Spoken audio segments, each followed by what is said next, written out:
Welcome to Mind Theory English, the place where timeless wisdom meets modern life.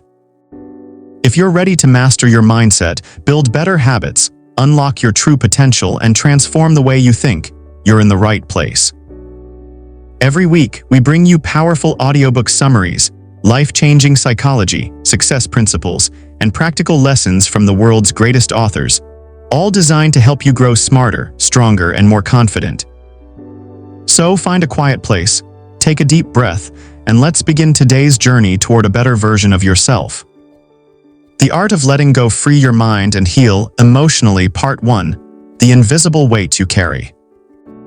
Have you ever smiled in front of everyone while quietly falling apart inside? Have you ever replayed a conversation from years ago, wondering what you should have said differently? Have you ever carried a heartbreak, a failure, or a painful memory so long that it became part of your identity? If your answer is yes, then this journey is for you. There is an invisible weight that millions of people carry every single day. It cannot be seen on an X-ray.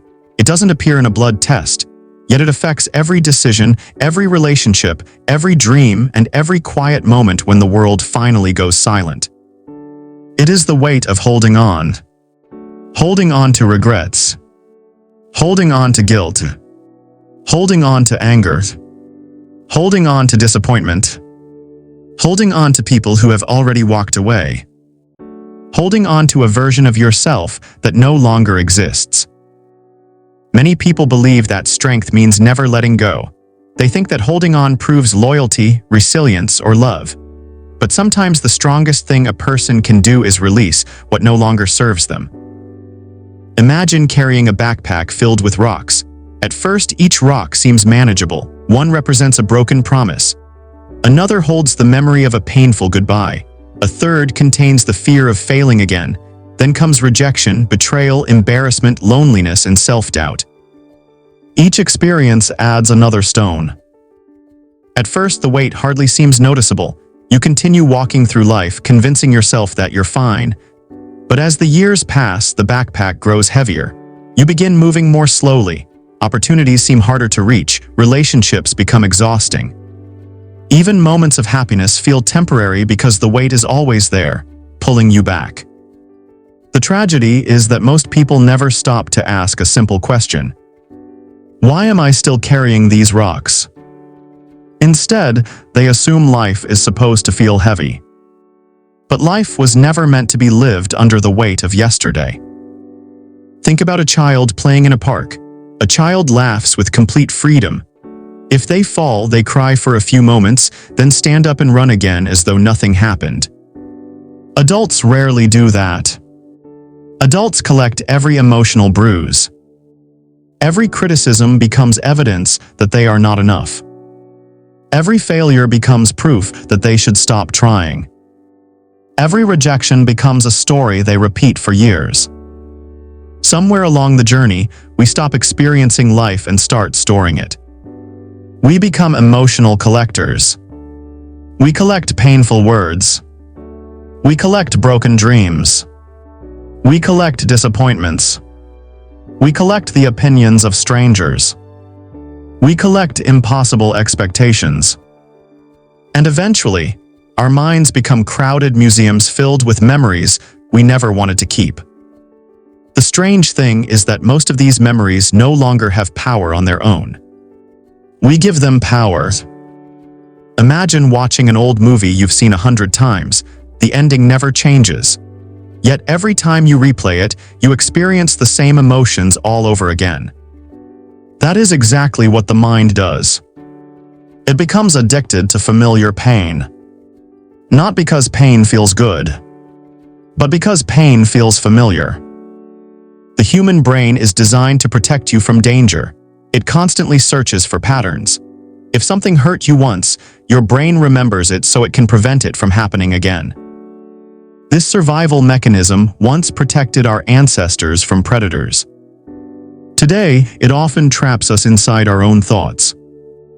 Instead of protecting us from lions, it protects us from embarrassment. Instead of avoiding poisonous plants, it avoids vulnerability. Instead of keeping us physically alive, it keeps emotional wounds alive long after they've healed. This is why you can still remember an insult someone said 15 years ago. This is why an old heartbreak can still make your chest feel tight. This is why one embarrassing mistake continues to replay inside your mind even though everyone else has forgotten it. The memory isn't hurting you anymore. Your attachment to the memory is. There is a profound difference between pain and suffering. Pain is unavoidable. Suffering is what happens when we refuse to release pain after its lesson has already been learned. Imagine holding a burning piece of coal in your hand. The fire hurts immediately. But what if someone asked you why you were still holding it an hour later? You wouldn't blame the fire. You would realize the real problem was that you never let go. Many emotional wounds work exactly the same way. Someone may have hurt you years ago. But if you're still carrying that pain every day, it is no longer only their actions affecting your life. Your unwillingness or inability to release the hurt has become part of the suffering. This realization is not meant to create guilt. It is meant to create freedom. Because if holding on contributes to suffering, then letting go becomes possible.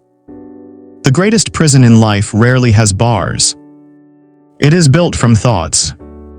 Thoughts repeated so often that they begin to sound like truth. I'm not lovable. I always failed. People always leave. I'm too late. I'm broken. I missed my chance. These sentences become the walls of an invisible prison. Every day, people wake up inside stories they created years ago. They no longer question those stories. They simply live inside them. But here's something remarkable. Thoughts are not facts. Feelings are not permanent. Memories are not identities. Just because something happened to you does not mean it defines who you are. A tree loses every leaf during autumn. Yet it never believes it has lost its identity. It understands something humans often forget. Seasons change. Growth requires release. No tree argues with autumn.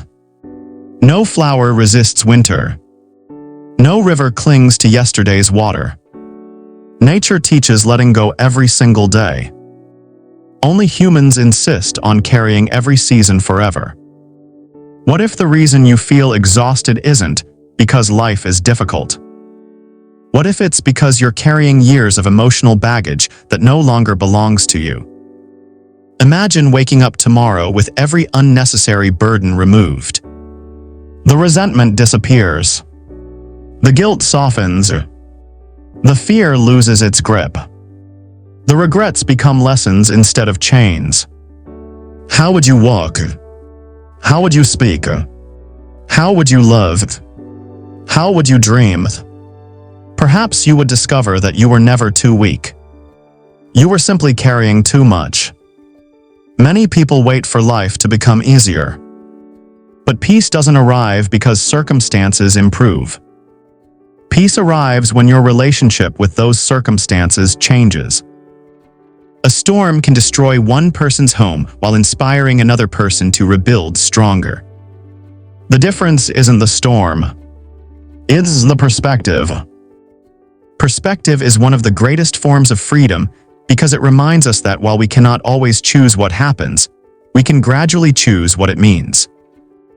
The moment you stop asking, "Why did this happen to me?" and begin asking, "What can this teach me?" something extraordinary happens. You move from being a victim of your story to becoming the author of your future. That doesn't erase pain. It transforms it. Every scar tells two stories. One says, "I was hurt." The other says, "I survived." The story you choose determines the life you create. Some people spend decades trying to erase their scars. Others learn to see them as reminders of courage. Healing is not pretending the wound never existed. Healing is reaching a place where the wound no longer controls your decisions. It is possible to remember without reliving. It is possible to forgive without forgetting. It is possible to move forward without denying the past. This is the quiet power of letting go. It is not weakness. It is wisdom. It is not giving up. It is growing up. It is not forgetting people you loved. It is remembering yourself again. Over the next chapters of this journey, you will discover why the mind clings to suffering, why emotions become trapped inside the body, why forgiveness sets you free more than anyone else, and how small daily habits can slowly dissolve years of emotional weight.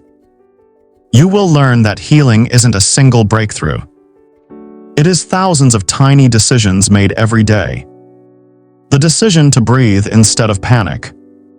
The decision to accept instead of resist. The decision to trust instead of fear. The decision to release instead of cling. Each small choice becomes another step toward freedom. And perhaps one day, you will look back at the person you used to be with gratitude instead of sadness. Not because life became perfect, but because you finally discovered that peace was never something you had to find. It was something hidden beneath everything you were afraid to let go of. So, as this journey begins, ask yourself one simple question. What is one thing you've been carrying that no longer belongs in your future? Don't answer it too quickly. Sit with it and feel its weight. Because the first step toward freedom is not learning something new. It is becoming willing to put down what was never yours to carry forever. The Freedom to Let Go Chapter 2, Why the Mind Holds On. Have you ever promised yourself that today would be different? You told yourself that you were finally going to stop thinking about the past. You decided that this would be the day you would move on. No more replaying old conversations. No more wondering what could have been. No more allowing one painful memory to steal the joy from an otherwise beautiful day. Yet somehow, before you even realized it, your mind wandered back. Back to that mistake. Back to that relationship. Back to those words someone spoke years ago. Back to the version of yourself that still carries the weight of unfinished emotions. And suddenly, you found yourself feeling exactly the way you did months, or even years earlier. Why does this happen? Why does the mind cling to pain even when the heart desperately wants peace? The answer begins with understanding one simple truth. Your brain is not designed to make you happy. It is designed to keep you alive. For thousands of years, human beings survived because they remembered danger. Our ancestors who forgot where the predator lived rarely lived long enough to pass on their wisdom. The mind evolved to notice threats, remember painful experiences, and avoid repeating them. That survival system still exists inside you today. The problem is that modern life rarely asks you to escape wild animals. Instead, your brain treats emotional pain as if it were physical danger. A harsh criticism becomes a threat. A rejection becomes a warning. A failure becomes evidence that trying again might lead to more pain. So your mind stores these experiences carefully, believing it is protecting you. It whispers, don't trust too easily. Don't take the risk. Don't be vulnerable. Don't hope too much. The brain believes it is helping. But sometimes the very system that protects you from pain also prevents you from experiencing joy. Imagine touching a hot stove. The pain teaches you an important lesson. You don't need to touch it again. That's wisdom. Now imagine refusing to enter the kitchen for the rest of your life because you once burned your hand. That's fear. Many of us do exactly this emotionally. One betrayal teaches us to distrust everyone. One disappointment convinces us that success isn't meant for us. One heartbreak persuades us that love is too dangerous. Without realizing it, we confuse a single experience with a permanent truth. But life is never that simple. Every sunrise is different. Every conversation is different. Every opportunity is different. Yet the mind loves certainty. Even painful certainty often feels safer than hopeful uncertainty. This is one of the greatest paradoxes of being human. People don't always stay where they are because they are happy. Sometimes they stay because it's familiar. A person may remain in a toxic relationship because loneliness feels scarier than unhappiness. Someone may avoid chasing their dream because failure feels more frightening than regret. Another person may keep criticizing themselves because they have heard that inner voice for so many years that silence feels unfamiliar. Familiar pain becomes comfortable. Not pleasant, just predictable. And predictability creates the illusion of safety. Think of an old pair of shoes. They may be worn out. They may even hurt your feet. But because you've worn them for years, they feel normal. A brand new pair might actually fit better, yet at first they feel strange. Growth often feels exactly like that. It feels unfamiliar. Not because it's wrong, because it's new. The journey of letting go requires becoming comfortable with the unfamiliar. It asks you to release old emotional habits before you fully trust the new ones. That transition can feel uncomfortable. But discomfort is not always a sign that something is wrong. Sometimes it is proof that something is changing. Consider a seed buried beneath the soil. From the outside, nothing seems to happen. But beneath the surface, the shell begins to crack. If the seed could speak, it might believe it was breaking apart. In reality, it is breaking open. Many seasons of your life have probably felt like that. You thought everything was falling apart. Later, you realized everything was quietly falling into place. The challenge is that we rarely recognize growth while it's happening. We only see it when we look back. Your mind also clings to pain because pain often feels unfinished. Psychologists sometimes describe this tendency as the mind's desire for closure. When something ends without explanation, your imagination tries to complete the story. That's why unanswered questions can echo for years. Why did they leave? Why did this happen to me? What if I had said something different? The mind keeps searching for an answer that may never come. And while it searches, it remains trapped in yesterday. But here's a life-changing realization. Not every question receives an answer. Not every ending arrives with an explanation. Not every goodbye makes sense. Sometimes peace comes not from finding the missing answer, but from accepting that you may never receive one. Acceptance is often misunderstood. People believe acceptance means approval. It doesn't. Acceptance simply means acknowledging reality instead of arguing with it. Imagine standing in the rain while shouting at the clouds. You can spend hours insisting that it shouldn't be raining. You can become angry, frustrated, exhausted, yet the rain continues. Eventually, you have two choices. Keep fighting realities, or open the umbrella and continue walking. Acceptance is the emotional umbrella. It doesn't change the weather. It changes your ability to move through it. There is another reason the mind refuses to let go. Identity. Over time, people begin attaching themselves to their pain. Without noticing, they stop saying, "Something painful happened to me." Instead, they begin saying, "This is who I am." The person who was rejected becomes the unloved one.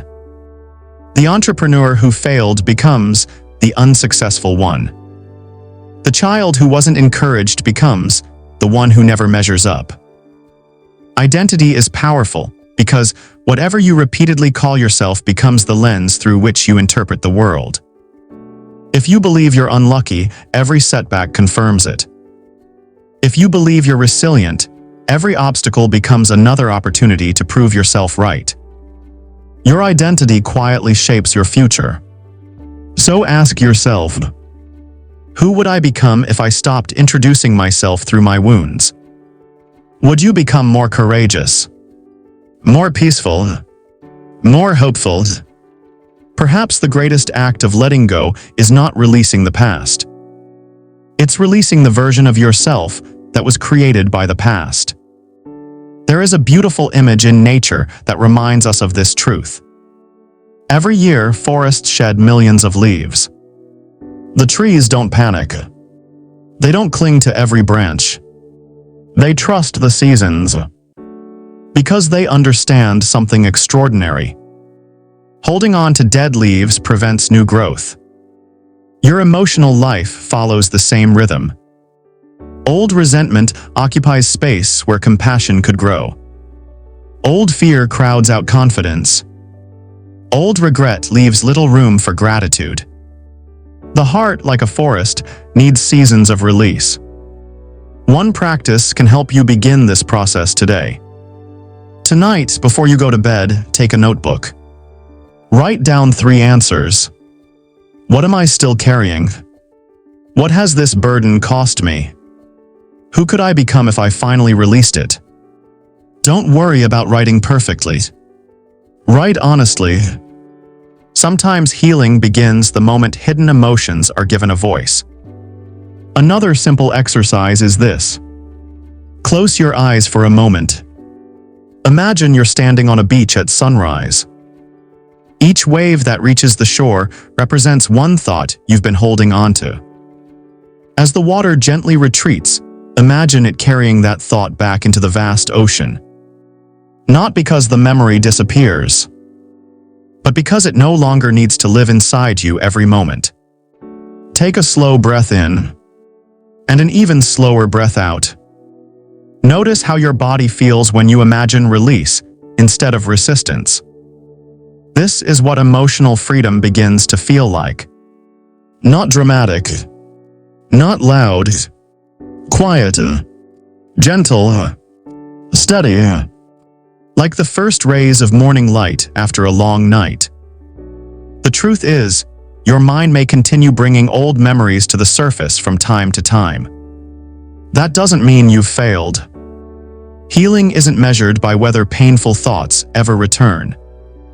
It's measured by how long they stay. One day you'll notice they visit less often. Then you'll notice they no longer control your mood. Eventually, you'll realize they have become chapters in your story rather than the title of your life. And that is when you'll understand something extraordinary. Letting go isn't forgetting. It isn't pretending. It isn't denying your experiences. It's choosing day after day not to let yesterday make tomorrow's decisions. As you continue this journey, remember, you are not your worst mistake. You are not your deepest disappointment. You are not the harshest words someone ever spoke to you. You are the person who survived them all.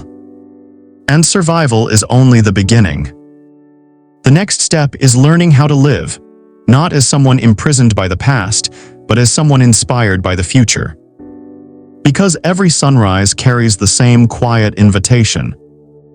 You don't have to carry yesterday into today. You can set it down. One thought, one breath, one choice at a time. Reflection. Before you move on to the next chapter, pause and ask yourself, what emotional burden have I mistaken for part of my identity?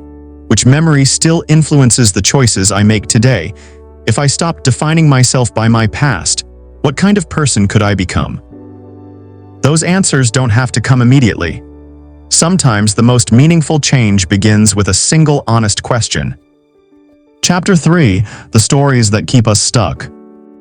Have you ever noticed that 2 people can experience the same event and walk away with completely different lives? One person loses a job and sees it as proof that they're not good enough. Another loses the same job and sees it as the beginning of a better opportunity. One person experiences heartbreak and decides that love is dangerous.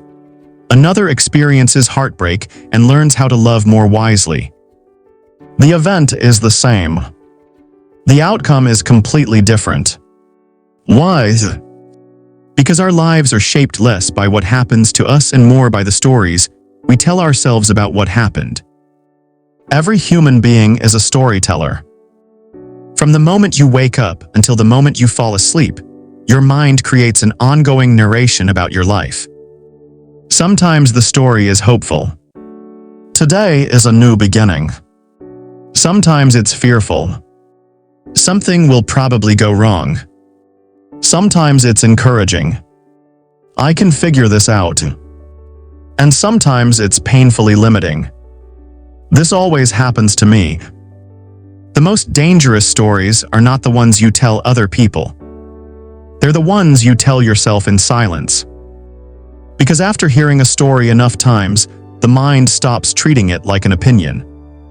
It begins treating it like reality. Imagine walking through a beautiful garden while wearing glasses covered in gray paint. No matter how colorful the flowers are, everything appears dull. The problem isn't the garden. It's the lens. Your beliefs work the same way. If you believe you're unworthy, you'll notice every rejection while overlooking every compliment. If you believe you're destined to fail, every setback becomes proof that you're right. If you believe happiness never lasts, you'll begin expecting every joyful moment to end. Your mind isn't trying to deceive you. It's simply looking for evidence to support the story you've already accepted. This is known as confirmation. Once you believe something about yourself, your attention naturally searches for proof. That's why changing your life begins with changing the narrative. Think back to childhood. Perhaps someone once told you that you weren't smart enough. Maybe they compared you to someone else. Maybe they criticized every mistake you made. At first, those words belonged to someone else. But over time, you repeated them so often that they became your own inner voice. Years later, the person who said them may not even remember. Yet you still carry the echo. How many of your beliefs actually belong to you? How many were borrowed from frightened parents? From impatient teachers? From disappointed partners? From strangers who knew almost nothing about your potential? It's astonishing how often we build our identity from opinions that were never qualified to define us. Picture a sculptor standing before a block of marble. Inside that stone is a masterpiece waiting to emerge. The sculptor doesn't create the statue. He reveals it by removing everything that doesn't belong. Personal growth works the same way. You're not becoming someone else. You're uncovering the person hidden beneath years of fear, doubt, and false stories. That process requires courage. Because letting go of an old story can feel like losing a part of yourself. Even if the story causes suffering, it's familiar. And familiarity has a strange way of feeling safe. Imagine spending years inside a small room. One day, someone opens the door and invites you outside. The world beyond is beautiful. Open skies, fresh air, endless possibilities.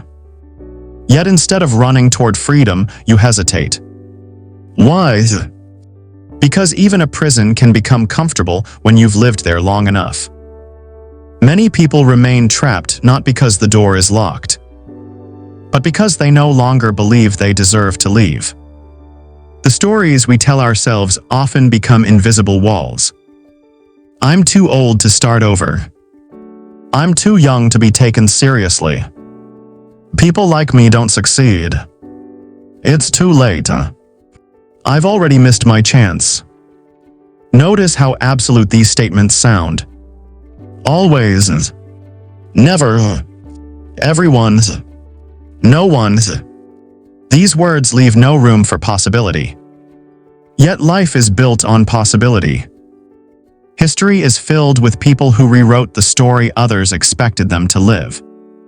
Some began successful careers after 50.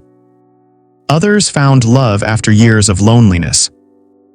Many failed repeatedly before discovering the path that changed everything. What made the difference? At some point, they stopped believing the old script. Every great transformation begins with a new sentence. Maybe I'm stronger than I thought. Maybe this setback is preparing me. Maybe my past explains me, but it doesn't define me. One new belief may seem insignificant, but beliefs are like seeds. Plant one today. Water it with action. Protect it from doubt. Eventually, it grows into a new reality. Think about the stories nature tells. The caterpillar never mistakes the cocoon for the end. The seed never believes darkness is permanent. The sunrise never apologizes for yesterday's storm. Nature trusts the process. Human beings often trust only the outcome. We want certainty before taking the first step. We want guarantees before opening our hearts again. We want proof before believing in ourselves. But growth rarely works that way. Confidence doesn't appear before action. It grows because of action. The same is true for emotional freedom. You don't wait until you feel ready to let go. You become ready by practicing release. Perhaps you've been carrying a story that says you're permanently damaged. If so, ask yourself this.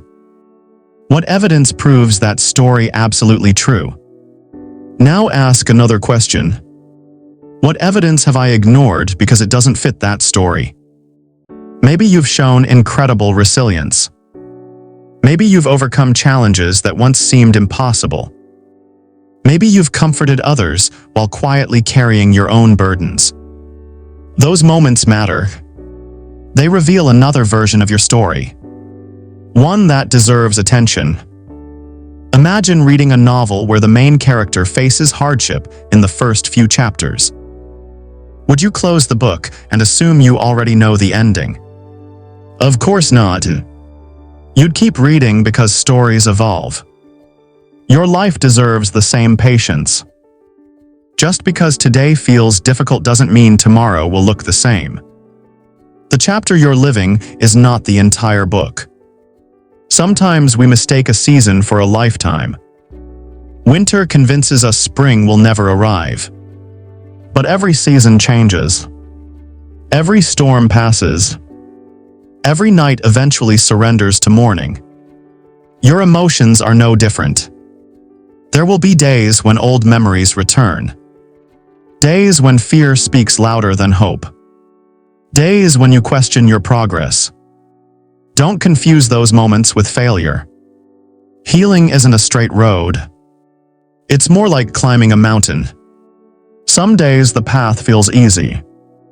Other days the trail becomes steep. Occasionally, clouds hide the summit. Yet every step still brings you closer.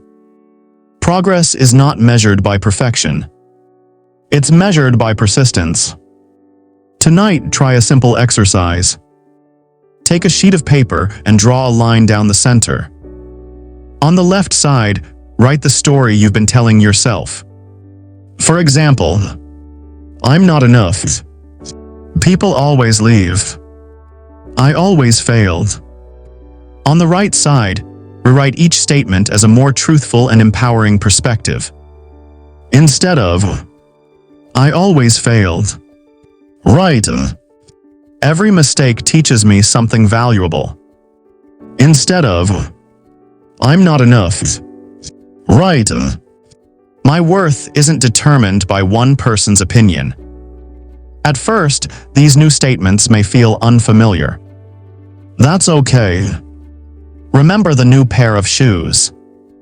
Growth often feels awkward before it feels natural. Read these new beliefs every morning for a week. Not because repeating words magically changes reality, but because consistent attention gradually reshapes the stories your mind believes. Over time, you'll notice something remarkable. The voice inside your head begins to sound less like your harshest critic, and more like your greatest teacher. There is extraordinary freedom in realizing that, while you cannot rewrite yesterday, you can absolutely rewrite the meaning you give it. The past may have written your opening chapters, but it does not hold the pen today. You do. Every thought you choose, every belief you strengthen, every act of courage you practice, these become the sentences that shape the next chapter of your life. So ask yourself one final question before moving forward. If fear weren't writing your story, what would the next page say? Pause. Listen. Somewhere beneath the noise of old doubts and familiar fears, your heart already knows the answer. And perhaps that answer is simpler than you expected. It whispers, keep going, trust again, forgive, begin. Because the most beautiful stories are not the ones where the hero never struggles. They're the ones where the hero refuses to let struggle become the ending. Reflection. Take a quiet moment and consider these questions. What story about yourself have you repeated for years? Where did that story come from? Is it based on truth, or is it based on fear? What new story do you want to begin living today? Remember, your past may explain where you've been, but the story you choose today shapes where you're going. Chapter 4, Breaking the Chains of the Past. There comes a moment in every person's life when they stand at a quiet crossroads. One path leads backward. The other leads forward. The strange thing is that both paths begin in exactly the same place. The difference isn't the road beneath your feet. The difference is what you're carrying. Many people believe the past is something behind them. But the truth is, the past often travels with us. It follows us into new relationships. It influences new decisions. It quietly shapes the way we see ourselves and the way we expect the world to treat us. A painful childhood can become fear in adulthood. A single betrayal can become lifelong distrust. One embarrassing failure can become years of self-doubt. Without realizing it, yesterday begins making today's decisions. But here's something worth remembering. The past has no power to walk into your future on its own. It must be carried there. Imagine you're walking across a long bridge with a suitcase in each hand. One suitcase is filled with memories of regret. The other is filled with anger. With every step, your shoulders ache, your breathing becomes heavier, your pace slows. Halfway across the bridge, someone approaches and asks, "Why are you carrying those?" You answer, "Because they're mine." The person smiles kindly and says, "They may belong to your past, but they don't have to belong to your future." Sometimes we confuse ownership with obligation. Yes, those experiences happened. Yes, they shaped you. But that doesn't mean you're required to carry them forever. Life teaches us many lessons. Some are meant to stay. Others are meant to leave after they've taught us what we needed to know. Think about learning to ride a bicycle. In the beginning, someone may have held the seat to keep you balanced. That support was necessary. But imagine trying to ride today while insisting that person continue running beside you. Growth means appreciating what once helped you while recognizing when it's time to move forward. The same is true of pain. Pain can be an extraordinary teacher. It can show you the value of healthy boundaries. It can deepen your compassion. It can reveal strengths you never knew existed. But pain was never meant to become your permanent home. Lessons should stay. Suffering doesn't have to. One of the greatest obstacles to letting go is regret. Regret has a remarkable ability to convince us that the past could have been perfect if only we had made different choices. If only I had spoken up. If only I had stayed. If only I had left sooner. If only I had been smarter. If only. Those two words have stolen countless years from countless lives. The problem with regret is that it judges your past using the wisdom you gained afterward. Of course, you would choose differently today. You've grown. You've learned. You've changed. But the version of you who made those decisions didn't know what you know now. That person acted with the understanding, emotions, and experiences available at that moment. When you judge your younger self through today's wisdom, you're asking someone from the past to possess knowledge that only the journey could provide. Instead of asking, "Why didn't I know better?" try asking, "What did this experience teach me that I couldn't have learned any other way?"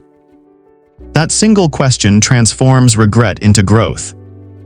There is another chain that quietly binds many hearts: the desire to change what cannot be changed. Human beings spend enormous amounts of energy arguing with reality. We replay conversations. We imagine different endings. We rehearse apologies we'll never hear. We create entire worlds inside our minds where everything turned out differently. But reality remains unchanged. Imagine standing beside the ocean, trying to push the tide backward with your hands. You could spend every ounce of your strength resisting. The waves would continue anyway. Eventually, exhaustion would replace hope. Acceptance isn't giving up. Acceptance is recognizing where your energy can actually make a difference. You cannot rewrite yesterday, but you can write today. You cannot erase what happened, but you can decide what happens next. That is where your true power lies. Perhaps you've heard the phrase, "Time heals all wounds." There is some truth in it. But time alone doesn't heal. Time simply passes. Healing comes from what you do with that time. Some people spend years rehearsing their pain. Others spend years learning from it. Both have the same amount of time. Only one chooses transformation. Imagine planting two identical seeds. One receives sunlight, water, and care. The other remains hidden beneath a heavy stone. Months later, one becomes a flourishing tree. The other never had the chance to grow. Your attention works the same way. Whatever you consistently nourish becomes stronger. Feed resentment. It grows. Feed gratitude. It grows. Feed fear. It grows. Feed hope. It grows. The mind doesn't always distinguish between what helps you and what harms you. It simply strengthens whatever you repeatedly practice. This is why daily habits matter more than dramatic breakthroughs. One encouraging thought each morning. One act of forgiveness. One moment of mindfulness. One decision to speak kindly to yourself. These tiny choices seem insignificant. Yet rivers carve canyons not through force, but through consistency. There is an ancient story about a prisoner who spent decades locked inside a dark cell. Every day he dreamed of freedom. Finally, the prison doors opened. The guards told him he was free to leave. But he remained seated. The sunlight felt too bright. The open world felt too uncertain. His prison had become familiar. Many emotional prisons work exactly like that. Freedom can feel uncomfortable when you've grown accustomed to limitation. If you've spent years expecting disappointment, hope feels risky. If you've spent years criticizing yourself, self-compassion feels unfamiliar.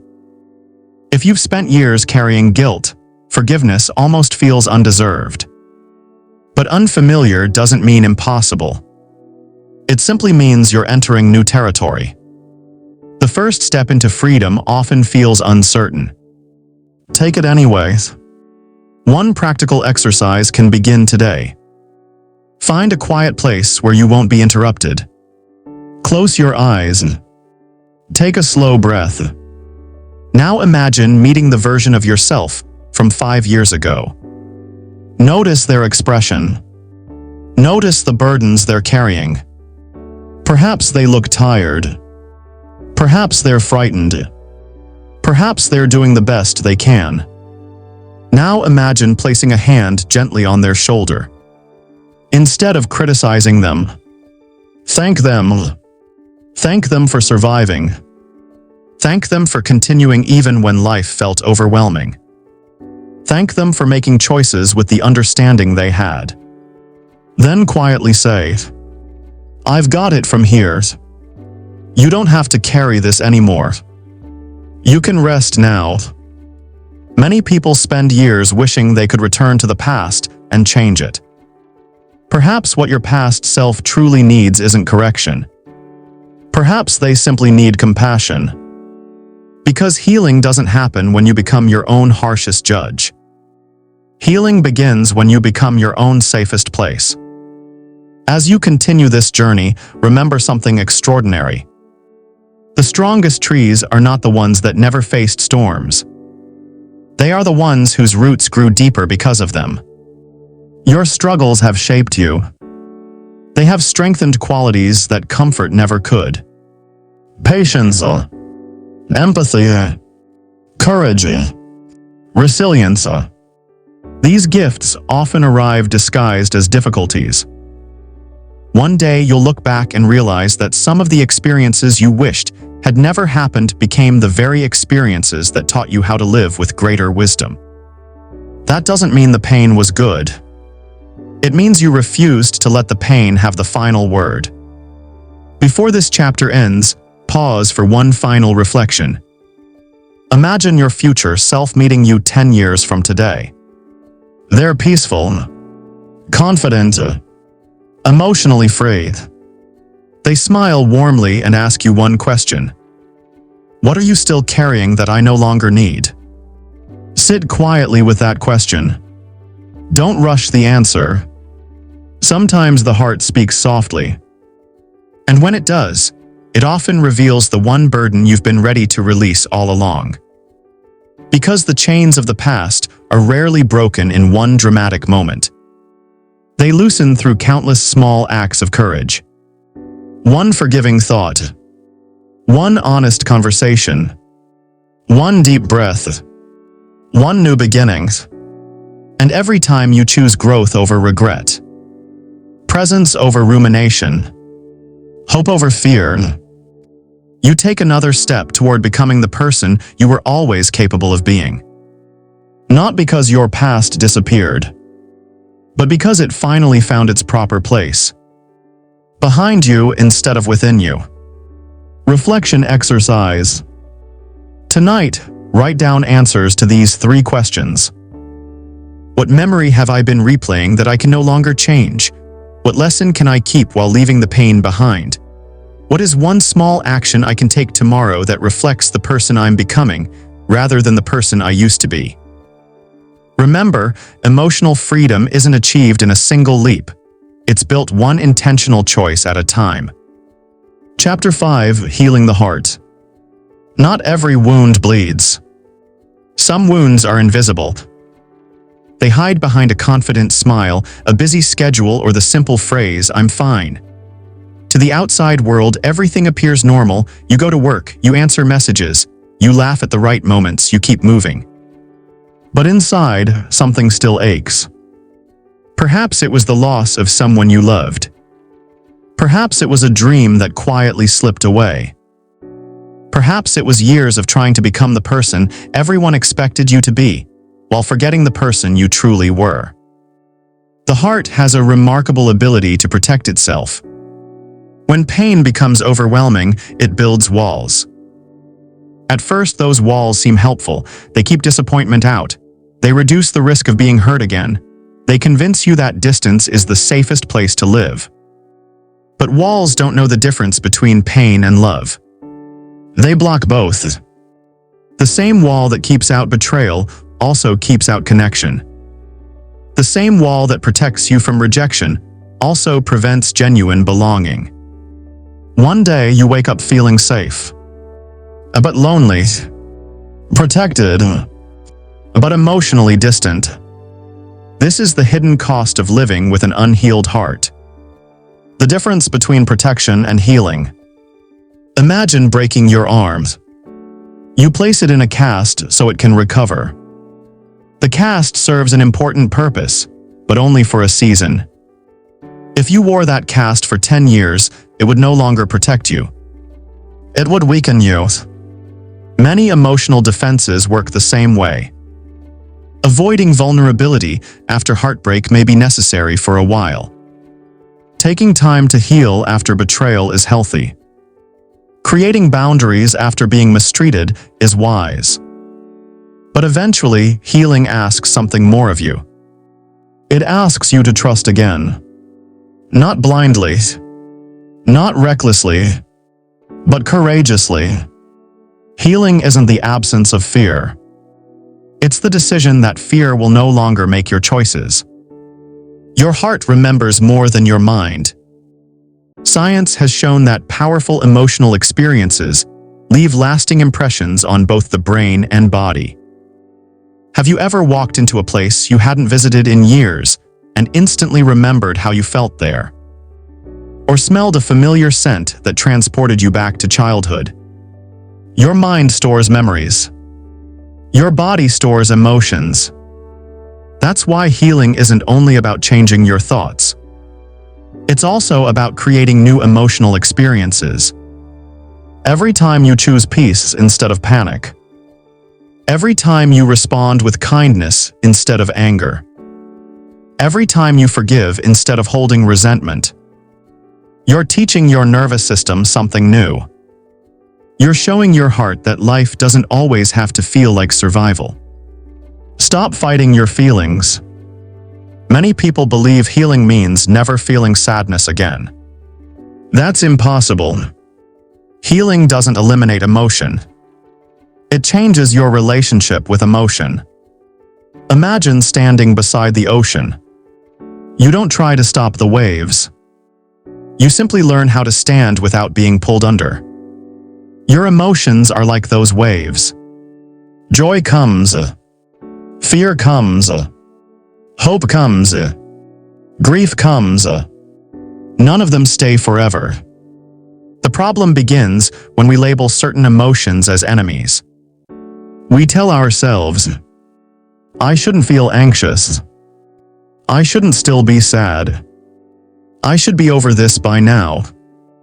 Those judgments often create more suffering than the emotion itself. Instead, try saying, this feeling is here. It won't last forever. I can experience this emotion without becoming this emotion. That small shift creates space. And in that space, healing begins. The power of self-compassion. Imagine your closest friend came to you after making a mistake. Would you tell them they're worthless? Would you remind them of every failure they've ever made? Would you say they'll never recover? Of course not. You'd offer understanding, encouragement, hope. So why is it often easier to show compassion to others than to yourself? Many of us carry an inner critic that's louder than any voice we've ever heard. It points out flaws, magnifies mistakes, questions every decision. Over time, we begin believing that harshness will make us stronger. But research and experience tell a different story. People grow most consistently in environments of safety, not shame. A flower doesn't bloom because someone yells at it. It blooms because it receives light, water, and time. Your heart deserves the same patience. You are not broken. One of the greatest lies emotional pain tells us is this: something is wrong with me. But consider this. If you loved deeply, if you trusted sincerely, if you cared enough to be hurt, then your pain isn't evidence that you're broken. It's evidence that you're human. A scar doesn't mean the body failed. It means the body healed. Your emotional scars tell a similar story. They don't prove weakness. They prove survival. You have lived through days you once believed would destroy you. Yet here you are, still breathing, still learning, still searching for peace. That alone is extraordinary. A story about the cracked bowl. An elderly woman carried water every morning using 2 clay bowls hanging from a wooden pole. One bowl was perfect. The other had a long crack running down its side. By the time she reached home, the cracked bowl had lost half its water. Ashamed, it apologized. "I'm sorry," it said. "I've never been able to do my job properly." The woman smiled. "Have you noticed the flowers growing along your side of the path?" The bowl looked carefully. Beautiful wildflowers stretched from the river all the way to the house. "I knew about your crack," she said. "So every morning I scattered seeds along that side of the road. Without realizing it, you've been watering them every day. What you saw as a flaw became the reason something beautiful grew." How often do we judge ourselves by our cracks, without noticing the lives we've quietly touched because of them? Perhaps your struggles have made you more compassionate, more patient, more understanding, more capable of helping someone else feel less alone. Sometimes the parts of ourselves we wish to erase become the very places from which we offer healing to others. A daily practice for healing. Tonight, before you sleep, place your hand over your heart.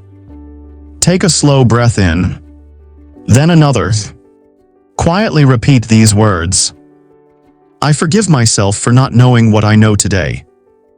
I release the need to be perfect. I choose progress instead of perfection. I deserve peace. I deserve joy. I deserve another chance." Don't rush through these words.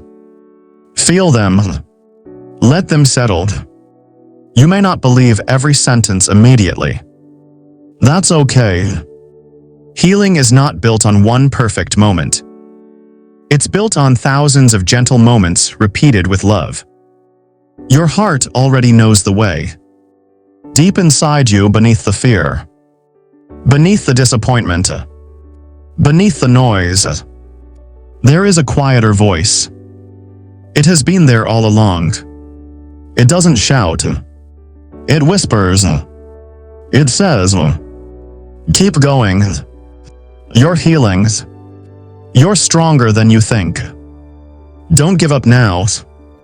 Learning to let go isn't about becoming someone else. It's about listening to that quiet voice more often than the voice of fear. Because fear speaks loudly, but wisdom speaks softly. And if you become still enough, you'll discover that your heart has never been trying to punish you. It has only been trying to lead you home. Closing reflection. As this chapter comes to an end, ask yourself, what part of me still needs compassion instead of criticism? What emotional wall have I built that no longer serves me? If I treated myself like someone I deeply loved, what would I do differently tomorrow? Don't search for perfect answers. Simply begin with one small act of kindness toward yourself. Sometimes healing doesn't begin with changing your life. Sometimes it begins with changing the way you speak to your own heart. And that single change can transform everything. Chapter 6. The Courage to Forgive. There is a question that quietly follows many people throughout their lives. How can I forgive someone who changed my life forever? Maybe it was a betrayal, a broken promise, a lie that shattered your trust, words that wounded you more deeply than anyone ever realized. Or perhaps the person you struggle to forgive isn't someone else at all. Perhaps it's you. You replay a decision you wish you could take back. You remember the opportunity you didn't seize, the relationship you couldn't save, the dream you abandoned because fear felt louder than hope. You tell yourself that if only you had been wiser, stronger, or more courageous, life would be different. And without realizing it, you've become both the prisoner and the prison guard of your own heart. But here's the truth. Forgiveness is not about changing the past. It is about refusing to let the past keep changing you. What forgiveness really means. Many people misunderstand forgiveness. They think forgiving someone means saying that what happened was acceptable. It doesn't. Forgiveness does not erase accountability. It does not pretend the pain never existed. It does not require you to trust someone who has repeatedly broken your trust. Forgiveness simply means this: I refuse to let this pain control the rest of my life. Imagine drinking poison every day while hoping someone else becomes sick. That is what resentment often feels like. The person who hurt you may have moved on years ago. Yet every time you replay the event, your body experiences the stress all over again. Your heart races. Your muscles tighten. Your thoughts become heavy. The past is no longer happening, but your mind continues reliving it. Forgiveness is the moment you stop reopening the wound. Not because it never hurt, but because you finally decide it deserves to heal. Carrying fires. Imagine walking through a forest while holding a burning torch. At first, it seems useful. It gives you light. It gives you warmth. But as the hours pass, your arm grows tired. The flame begins to burn your hand. The smoke fills your lungs. Eventually, someone asks, "Why don't you put the torch down?" You answer, "Because someone else lit it." But it doesn't matter who started the fire. You're the one still carrying it. Anger can begin as protection. But if we refuse to release it, it slowly begins consuming the person holding it. The weight of unspoken pain. Some people never talk about what happened to them. They convince themselves they've moved on. But silence isn't always healing. Sometimes silence simply hides pain where no one else can see it. Imagine placing a heavy box in the corner of your room. You don't throw it away. You simply stop looking at it. Years later, it's still there, taking up space. Healing doesn't require you to tell everyone your story, but it does ask you to be honest with yourself. What have you been pretending doesn't hurt? Because what is acknowledged can be healed. What is buried often continues to grow in the dark. Forgiving yourself. Sometimes the hardest person to forgive is the one staring back from the mirror. You remember every mistake, every missed opportunity, every wrong decision. You become an expert at remembering your failures. But strangely, you forget your courage. You forget the nights you kept going when giving up would have been easier. You forget the kindness you showed others. You forget the obstacles you've already overcome. You judge yourself by your lowest moments instead of your whole story. Imagine meeting your younger self. Not the confident version. The frightened one. The uncertain one. The version who made choices while carrying fears they didn't yet understand. Would you shout at them? Would you tell them they deserve to suffer forever? Or would you gently say, "You were doing the best you could with what you knew"?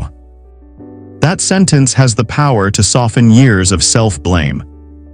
Because wisdom always arrives after experience. You cannot expect yesterday's version of yourself to possess today's understanding.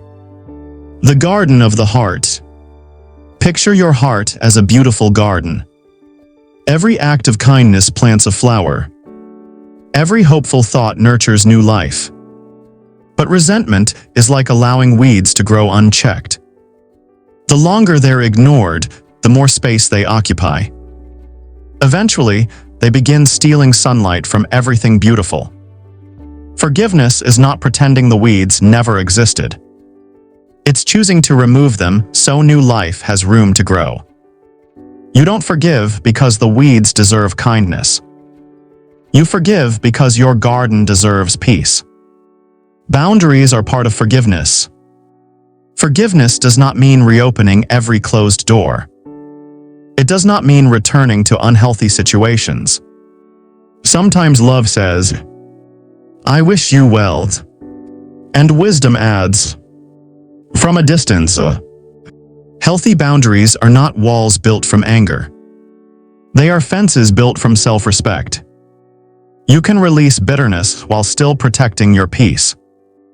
You can forgive without forgetting the lesson. You can love someone from afar without allowing them to continue hurting you. Forgiveness and boundaries are not opposites. Together, they create emotional freedom. A letter you'll never send. One of the most powerful healing practices requires no audience. Take a notebook. Write a letter to the person who hurt you. Or write to the version of yourself you're struggling to forgive. Say everything you've been carrying. The disappointment, the sadness, the anger, the unanswered questions. Don't edit yourself. Don't worry about perfect words. Simply tell the truth. Then end the letter with one sentence. I choose to stop carrying this.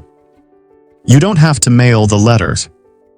Its purpose isn't to change another person.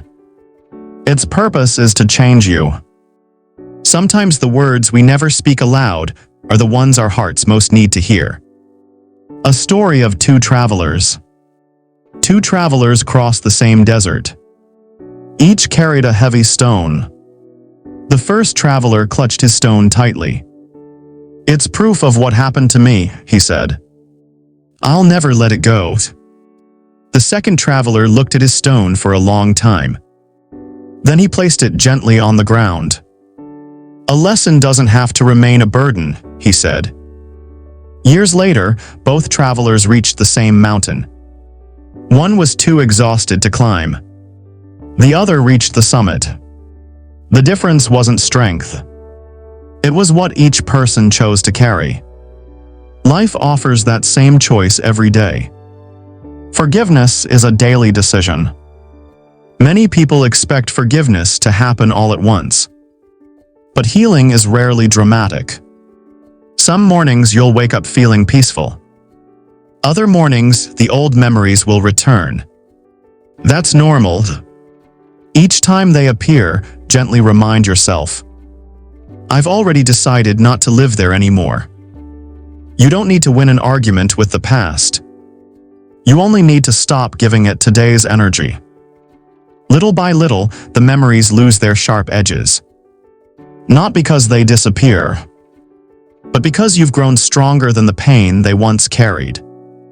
The freedom waiting on the other side. Imagine waking up one morning and noticing something unusual. The heaviness is gone. Not because your life became perfect. Not because the past changed. But because your heart finally has room to breathe again. You laugh more easily. You notice sunsets again. You find yourself dreaming about the future instead of replaying the past. That is the quiet miracle of forgiveness.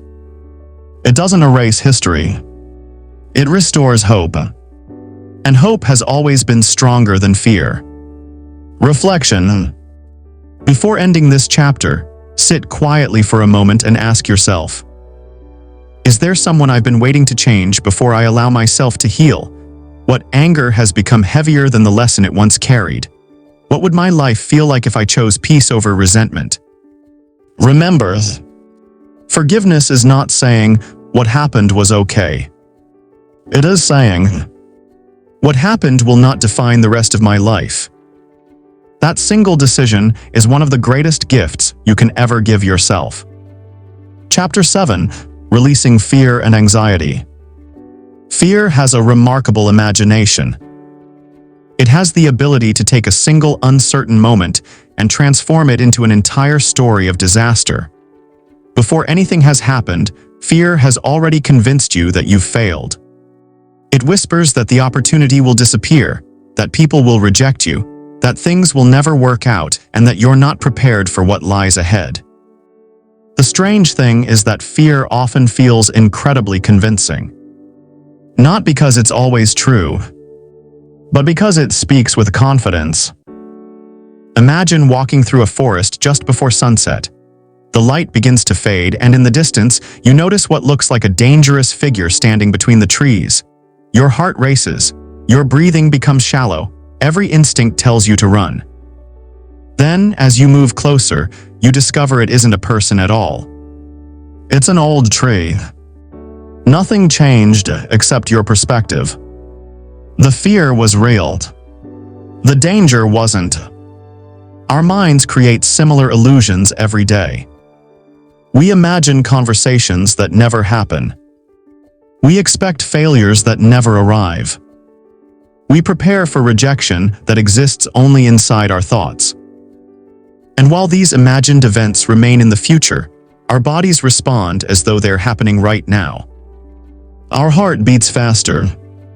Our muscles tighten. Our sleep becomes restless. Our joy quietly disappears beneath the weight of possibilities that may never become reality. This is one of anxiety's greatest tricks. It steals peace from the present by convincing us to live inside an uncertain future. The future that never arrives. Think back over the last 5 years. How many things did you worry about that never actually happened? Perhaps you feared losing your job. Perhaps you worried that people were judging you. Perhaps you imagined that one mistake would ruin everything. Many of those fears never became reality. Yet you still paid for them emotionally. You sacrificed sleep. You sacrificed confidence. You sacrificed moments of happiness. You suffered for events that existed only in imagination.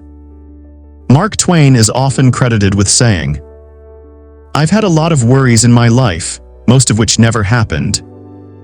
Whether or not he spoke those exact words, the wisdom remains timeless. Fear asks us to pay today's peace for tomorrow's uncertainty. But peace was never meant to be traded so cheaply.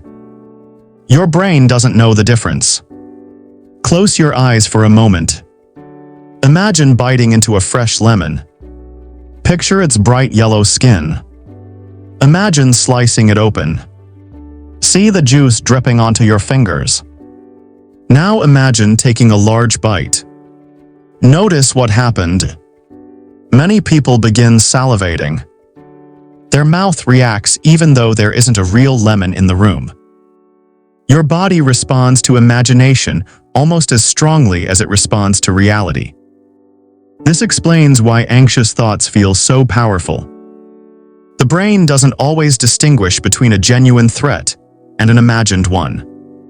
When you repeatedly picture failure, your body prepares for failure. When you repeatedly imagine rejection, your emotions begin experiencing rejection before anyone has spoken a word. The stories you rehearse become the emotions you live. The weight of what if. Anxiety loves one question. What if? What if I failed? What if they don't like me? What if I embarrass myself? What if I lose everything? At first glance, these questions seem responsible. They appear to prepare us. But notice something important. Fear rarely asks, what if everything works out? What if this opportunity changes my life? What if I discover strength I never knew I had? What if the future is kinder than I expect? The mind naturally leans toward danger because it believes caution equals survival. But living every day as though disaster is certain isn't wisdom. It's exhaustion. Instead of asking, what if everything goes wrong? Try asking, if something difficult happens, can I trust myself to handle it? That question changes everything, because it shifts your focus from controlling the future to strengthening yourself. You don't need certainty about tomorrow. You need confidence in your ability to meet tomorrow. Fear grows in isolation. Have you noticed that fears often become louder when you're alone? A small concern becomes a catastrophe at 2 o'clock in the morning. Thoughts that seemed manageable during the day suddenly feel overwhelming. Fear thrives in silence filled with assumptions. This is why speaking honestly with someone you trust often reduces anxiety. The moment a fear is spoken aloud, it begins losing some of its power. You hear your own words and realize, perhaps this thought isn't as absolute as it felt inside my head. Light has always weakened shadows. Truth has always weakened fear. Connection has always weakened isolation. You were never meant to carry every worry alone. The trap of control. Many anxious people share one common habit. They try to control everything. Every outcome, every conversation, every opinion, every possibility. But life has never promised complete control. Imagine standing beside the ocean trying to command the waves. You shout, "Stay still." The waves continue. You become frustrated. Not because the ocean is wrong, but because your expectation is impossible. Peace doesn't come from controlling the ocean. Peace comes from learning how to sail. There is extraordinary freedom in recognizing the difference between what you can influence and what you must simply accept. You can prepare. You cannot predict. You can act with integrity. You cannot control every result. You can love sincerely. You cannot force someone to love you back. Once you understand this, your energy begins returning to where it belongs. The present moment. The breath that brings you home. Whenever anxiety begins racing through your mind, remember something incredibly simple. Your breath is always happening now. Not yesterday. Not tomorrow. Now. Close your eyes. Take a slow breath in through your nose for 4 seconds. Hold it gently. Now breathe out even more slowly. As you exhale, imagine releasing one unnecessary worry. Again, breathe in peace. Breathe out tension. Breathe in courage. Breathe out fear. Your breath becomes an anchor. Not because it solves every problem, but because it reminds your nervous system that this moment is safe. Sometimes the greatest act of courage is simply returning your attention to the present. The mountain climber. There was once a young climber standing at the base of a massive mountain. Looking up, he became overwhelmed. "I'll never make it," he thought. "It's too high. I'm not strong enough." An experienced guide walked over and smiled. "You're trying to climb the whole mountain at once," she said. "Only take the next step." So he did. 1 step became 10.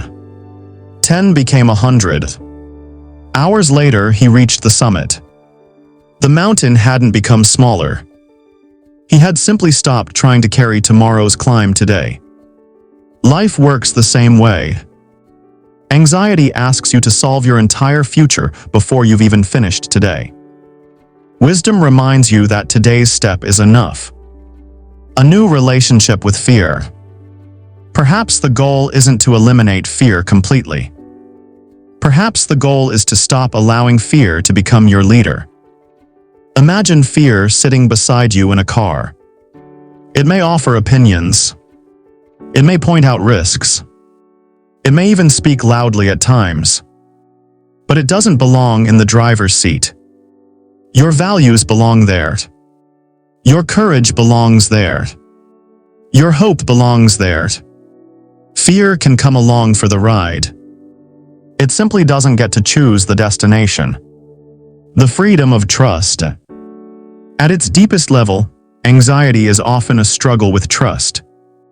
Trust that life can still contain beauty after disappointment. Trust that you can recover from failure. Trust that uncertain roads sometimes lead to extraordinary places. Trust that even if everything doesn't unfold according to your plans, you will still find a way forward. Think about every challenge you've already survived. Years ago, many of those moments felt impossible.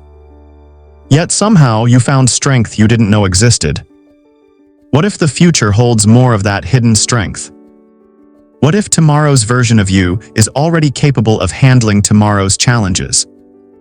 You don't have to become fearless. You only have to become willing. Willing to take the next step. Willing to trust the process. Willing to believe that your future deserves more attention than your fears. Evening reflection. Before you go to sleep tonight, ask yourself 3 gentle questions. What am I worrying about that hasn't actually happened?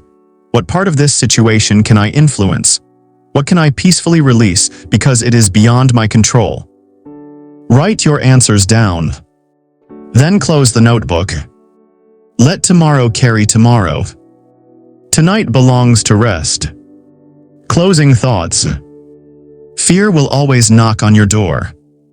Sometimes softly, sometimes loudly. You cannot stop it from arriving, but you can decide whether it stays for dinner. Every morning you are given a quiet choice. To begin the day listening to fear, or to begin the day listening to possibility.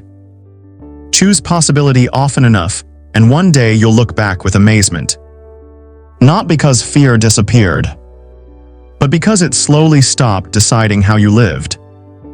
And that is what emotional freedom truly feels like. It isn't a life without uncertainty. It is a life where uncertainty no longer steals your peace. Reflection. Take one final breath before moving on. Ask yourself, what fear has been making decisions on my behalf if I trusted myself just 10% more? What action would I take today? What beautiful opportunity have I postponed because of imagined outcomes? Remember this. Courage is not the absence of fear. Courage is choosing to move forward while fear walks quietly beside you. As you continue this journey, you'll discover that letting go isn't just about releasing the past. It's also about loosening your grip on the future. Real freedom lives in the only place where life can actually be experienced. Right here, right now. Chapter 8. Becoming Friends with Uncertainty. There is one truth that connects every human life, regardless of age, culture, or circumstance. No one knows what tomorrow will bring. Yet most of us spend an extraordinary amount of energy pretending that certainty is possible. We make plans, create schedules, set goals, and imagine exactly how life should unfold. There is nothing wrong with planning. In fact, planning can give direction to our dreams. The problem begins when we confuse a plan with a promise. Life has never promised certainty. It has only promised change. The seasons change. The weather changes. Our bodies change. Our relationships change. Our dreams evolve. Even the person reading these words today is different from the person you were 5 years ago. Change is not the exception to life. It is life. And yet, many of us resist it with every ounce of our strength. We cling to familiar routines, familiar identities, and familiar expectations, not because they always make us happy, but because they make us feel safe. But safety and growth rarely live in the same place. Imagine a sailor standing in a harbor. The ship is secure. The water is calm. Nothing threatens it there. But ships were never built to remain tied to the dock. They were built to cross oceans. Your life is much the same. You were never meant to spend your entire journey hiding from uncertainty. You were meant to discover who you become because of it. The illusion of perfect timing. Many people postpone their lives while waiting for the perfect moment. I'll start when I feel confident. I'll follow my dream when I'm certain it will succeed. I'll open my heart again when I know I won't get hurt. But confidence rarely comes before action. It grows because of action. Think about the first time you learned to ride a bicycle. You weren't fearless. You weren't perfectly balanced. You probably fell. Maybe more than once. Yet every fall taught your body something your mind could never learn by simply thinking about it. Life works exactly the same way. You cannot think your way into every answer. Some lessons only reveal themselves while you're moving. Why we fear the unknown. The human brain prefers familiar discomfort over unfamiliar possibility. That may sound strange, but think about it. Many people stay in jobs that drain them because the paycheck feels predictable. Others remain in relationships that no longer bring peace because loneliness feels uncertain. Some continue believing limiting stories simply because they've repeated them for years. The familiar becomes comfortable even when it's painful. But comfort should never become a prison. Growth begins the moment you become willing to trade certainty for possibility. The river never looks back. Stand beside a flowing river for a moment. Notice something remarkable. The river never tries to reclaim the water that has already passed. It doesn't resist the rocks in its path. It doesn't complain about the bends in its journey. It simply keeps flowing. And because it keeps flowing, it eventually reaches the ocean. Imagine if the river stopped every few miles, insisting that the path should have been straighter. It would never arrive. How often do we do exactly that? We pause our lives because reality didn't match our expectations. We become so busy mourning the path we wanted that we stop appreciating the path we're actually walking. The river teaches a quiet lesson. Progress isn't about controlling every turn. It's about continuing to move. Trusting yourself more than circumstances. People often believe peace comes from controlling life. In reality, peace comes from trusting yourself. Imagine two people boarding the same airplane during turbulence. One panics. The other remains calm. The weather is identical. The difference lies in trust. The calmer passenger trusts the pilot. Emotional resilience works similarly. You may not be able to control every storm, but you can learn to trust the person navigating through it. That person is you. Look back over your life. There were moments when you believed you wouldn't recover. Heartbreaks, failures, unexpected endings. Yet somehow, you adapted. You learned. You survived. You grew. The evidence is already there. You've overcome more than your fear wants you to remember. So perhaps the next time uncertainty appears, ask yourself a different question. Not, what if everything goes wrong? But, what if I've already become the kind of person who can handle whatever comes? That question doesn't eliminate uncertainty.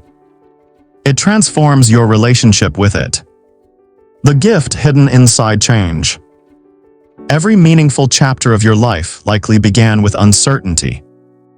Your first day at school. Your first job. Your first meaningful friendship. Your first opportunity. Your first leap of faith. At the time, each beginning probably felt intimidating. Now many of those moments have become treasured memories. The same uncertainty that once frightened you eventually became the doorway to growth. Perhaps the opportunity you're afraid of today will become the story you're grateful for tomorrow.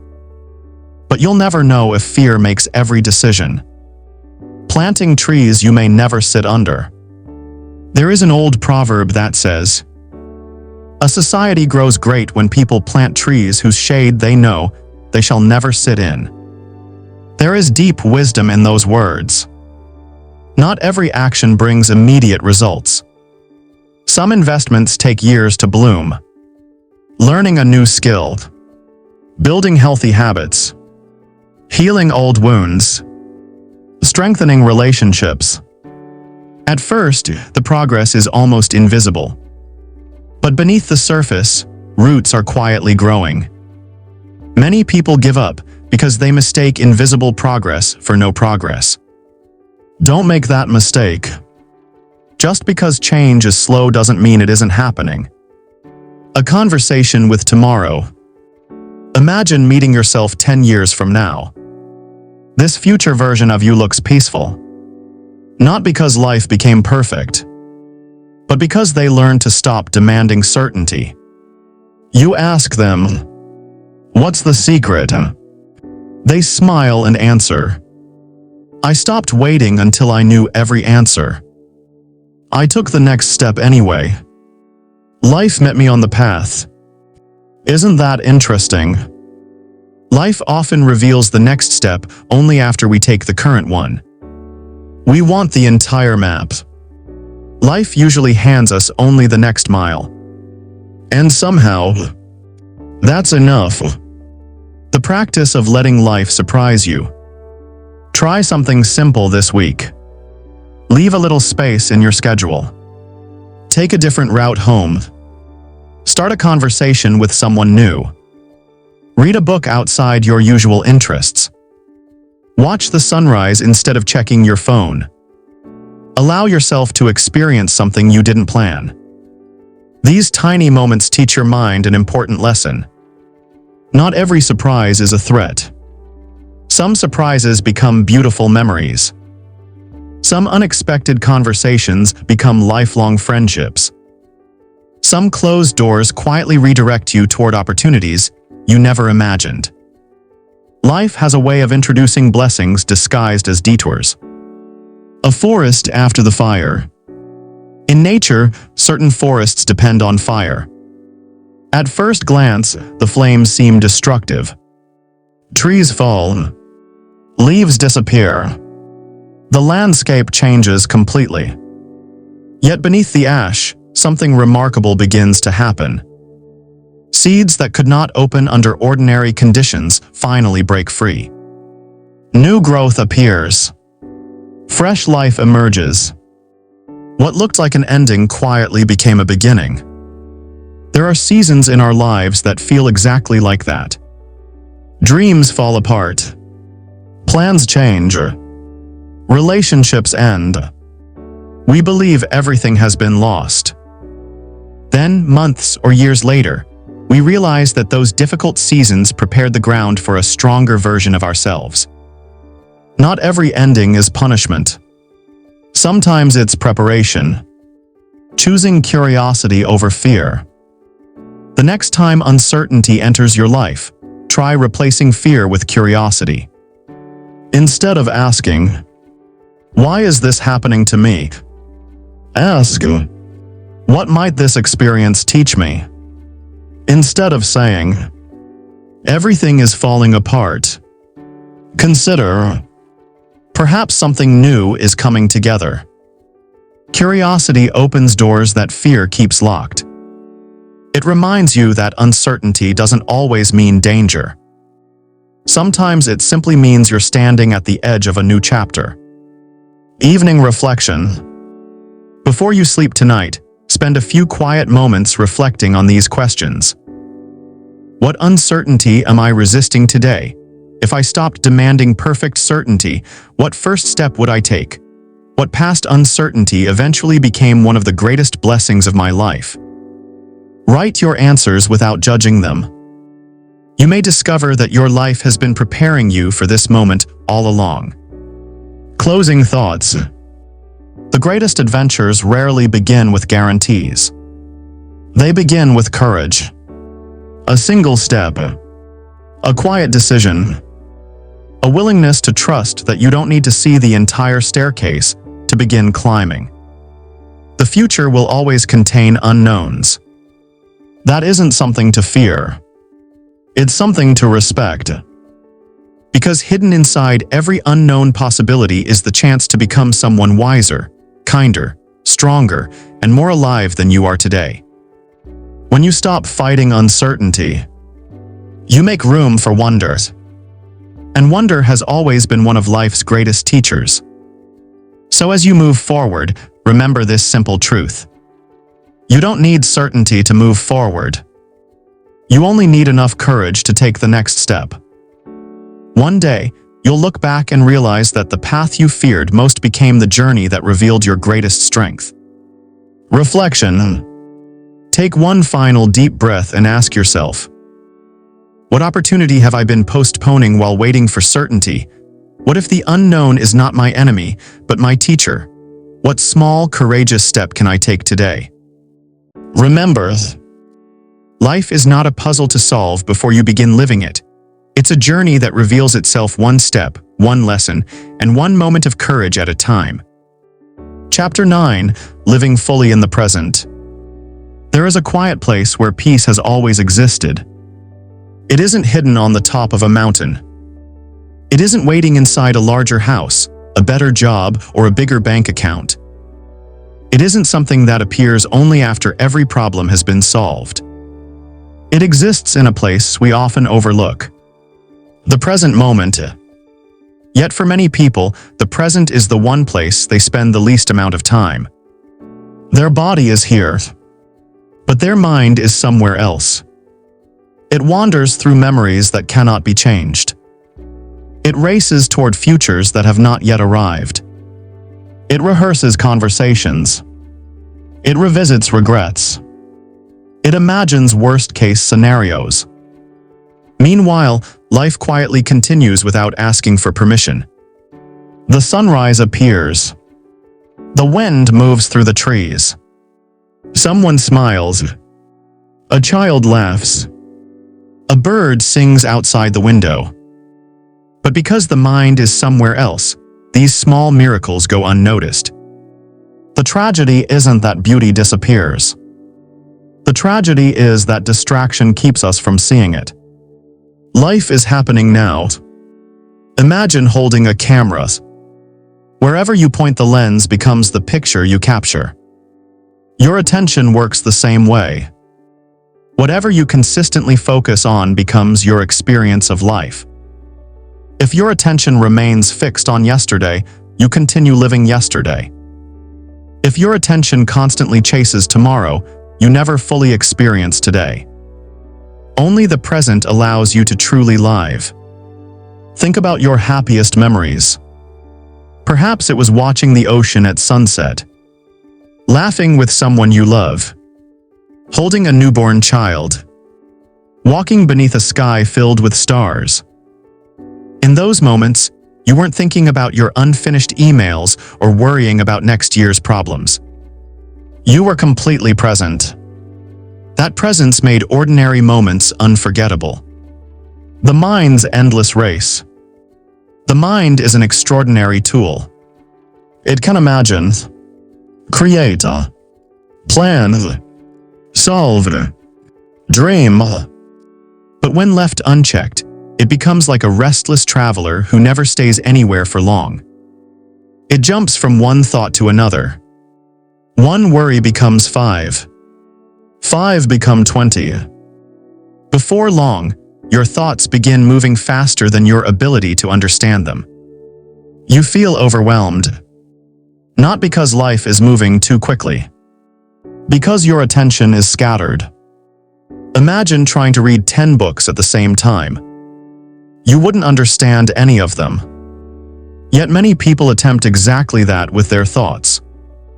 They think about work while eating dinner. They think about tomorrow while talking with their family. They think about yesterday while trying to sleep. Their body is in one place. Their mind is in another. Peace becomes impossible. A cup of tea. There is an old Zen story about a student who traveled a great distance to learn from a wise teacher. As they sat together, the teacher began pouring tea into the student's cup. He kept pouring. Soon the tea overflowed. It spilled across the table. The student quickly said, "Stop, the cup is already full." The teacher smiled. So is your mind.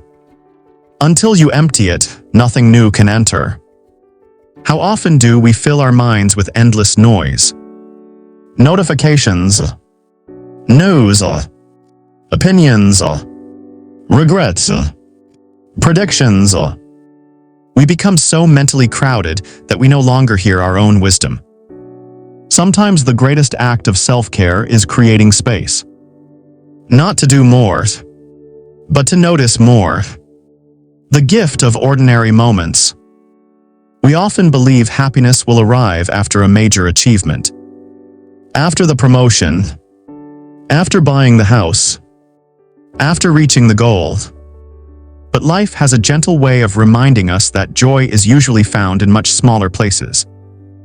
The warmth of morning sunlight through the window, the smell of fresh coffee, a conversation that makes you laugh until your stomach hurts, the sound of rain against the roof, the quiet comfort of someone sitting beside you without needing to say a word.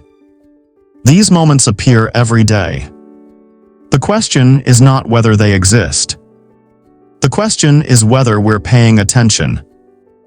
Imagine spending your entire life searching for diamonds while walking across a field covered in wildflowers. Your search for something extraordinary prevents you from appreciating the extraordinary that was already there. The practice of presence. Presence is not something you're born with. It is something you practice. Start with your breathing. Take a slow breath in. Notice the air entering your lungs. Notice your shoulders relaxing as you breathe out. Feel your feet touching the ground. Listen carefully. How many sounds can you hear right now? Perhaps a fan, a distant conversation, birds outside, the quiet rhythm of your own breathing. This simple exercise does something remarkable.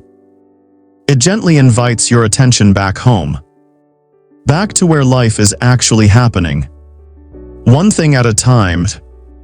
Modern life celebrates multitasking, but the heart rarely heals while rushing.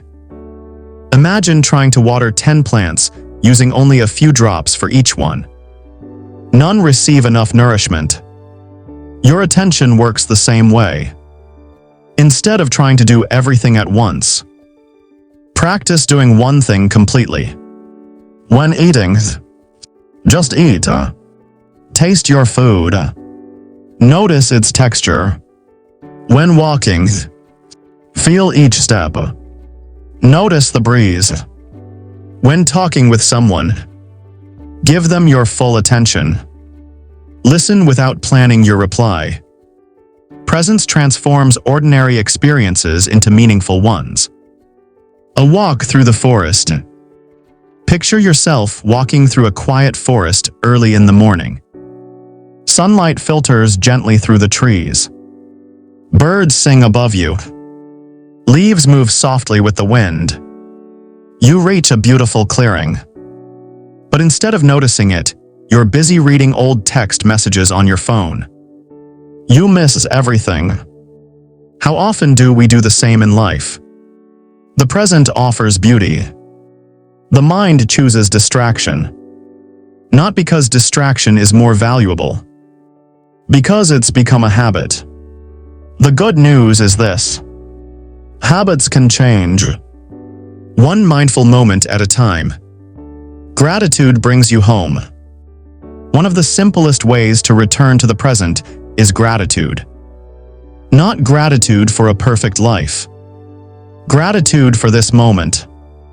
Ask yourself, what is one thing I can appreciate right now? Perhaps it's your health. Perhaps it's the roof above your head. Perhaps it's someone who believes in you. Perhaps it's simply the opportunity to begin again. Gratitude doesn't deny difficulty. It reminds us that difficulty is never the whole story. Even during storms, there is something worth noticing. And whatever you consistently notice begins shaping the quality of your life. You don't have to hurry your life. Many people live as though life is a race. They rush through breakfast, rush through conversations, rush through weekends, rush through years. Then one day they wonder where the time went. Imagine climbing a beautiful mountain while staring only at the summit. You reach the top, only to realize you never noticed the waterfalls, the flowers, or the breathtaking views along the way. Success without presence often feels strangely empty, because the destination was never meant to replace the journey. Life isn't waiting at the finish line. Life is happening with every step. The clock and the compass. There is an important difference between a clock and a compass.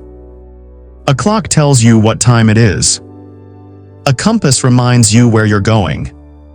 Many people spend their lives watching the clock. Very few stop to check their compass. Busyness is not the same as purpose. Moving faster does not guarantee you're moving in the right direction. Take a quiet moment and ask yourself, what truly matters to me? Who do I want to become? What kind of life feels meaningful? Those questions gently bring your attention back to what deserves it most. The quiet miracles. One evening, an elderly man sat on a bench watching the sunset. A young woman hurried past him while talking on her phone. She looked stressed, anxious, exhausted. Without looking up, she asked, "How do you always seem so peaceful?" The old man smiled. "I stopped trying to live 3 days at the same time." She looked confused. He continued, "I no longer carry yesterday on my back. I don't borrow tomorrow's worries. I simply meet today with an open heart." The woman sat beside him. For the first time that day, she looked toward the horizon. The sky glowed with shades of gold, orange and violet. She whispered, "I almost missed this." The old man nodded. That's true of more than sunsets. Closing reflection. As this chapter comes to an end, pause for a moment. Take one slow breath. Then ask yourself, what has been stealing my attention from the present? What simple moment of beauty did I notice today? If today were enough, how would I choose to live it? You don't have to solve your entire life this afternoon. You don't have to carry every unanswered question. You don't have to earn the right to experience peace. Peace is available whenever you return to this moment. Not because this moment is perfect, but because it is real. And reality, when embraced with awareness, has a quiet way of setting the heart free. Remember this. Yesterday is a memory. Tomorrow is a possibility. Today is the only place where life can truly be lived. So breathe deeply. Look around. Smile if you can. And allow yourself to fully arrive. Because this moment has been waiting for you all along. Reflection exercise. Before you begin your day tomorrow, spend just 5 minutes without your phone, television, or distractions. Simply sit quietly and notice. 5 things you can see, 4 things you can hear, 3 things you can feel, 2 things you can smell, 1 thing you're grateful for. This simple practice trains your mind to return to the present, a place where peace has always been patiently waiting. Chapter 10. Creating an emotionally free life. There comes a moment in every meaningful journey when learning must become living. Reading about peace is not the same as experiencing it. Understanding forgiveness is not the same as practicing it. Knowing that you should let go is very different from waking up each morning and choosing freedom over fear. Knowledge can inspire you, but only action can transform you. The chapters you've traveled through have revealed an important truth. Freedom is not something that suddenly appears one extraordinary day. It is built quietly, one thought at a time, one decision at a time, one ordinary moment at a time. Just as a river shapes stone through countless gentle movements, your daily choices slowly shape the person you become. You are always becoming someone. The only question is, are your habits creating the person you hope to be? Every day is a vote. Imagine your future as a magnificent tree. That tree doesn't appear overnight. It grows because of thousands of small acts repeated over many seasons. Each morning you choose gratitude instead of complaint. You water the roots. Each evening you forgive instead of replaying old pain. Another branch grows stronger. Each time you speak kindly to yourself after making a mistake, a new leaf appears. Most people underestimate the power of small actions because they expect transformation to arrive dramatically. But mountains are climbed one step. Books are written one sentence. Relationships are strengthened one conversation.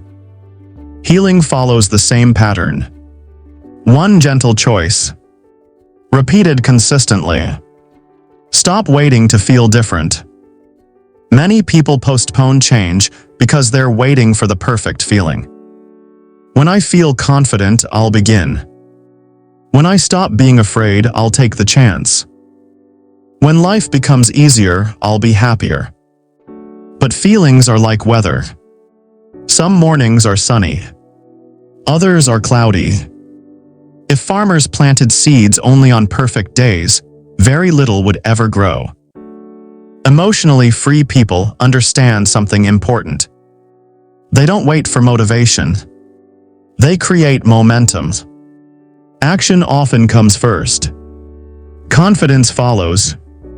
Build a home within yourself. For years, many of us search for peace in places outside ourselves. We believe another relationship will complete us. A bigger achievement will finally satisfy us. More money will remove every fear. Recognition will make us feel worthy. Yet external success can never permanently replace inner stability. Imagine building a beautiful house on unstable ground. No matter how impressive the walls appear, every storm threatens the foundation. Now imagine building a simple home on solid rock. Storms still come, but the foundation remains. Your values are that foundation. Kindness, integrity, patience, honesty, compassion. When your identity rests on these qualities rather than temporary circumstances, life becomes far less frightening. Success becomes something you enjoy rather than something you desperately need. The company you keep. Look closely at the people who surround you. Do they encourage your growth? Do they celebrate your progress? Do they inspire courage? Or do they constantly remind you of the person you used to be?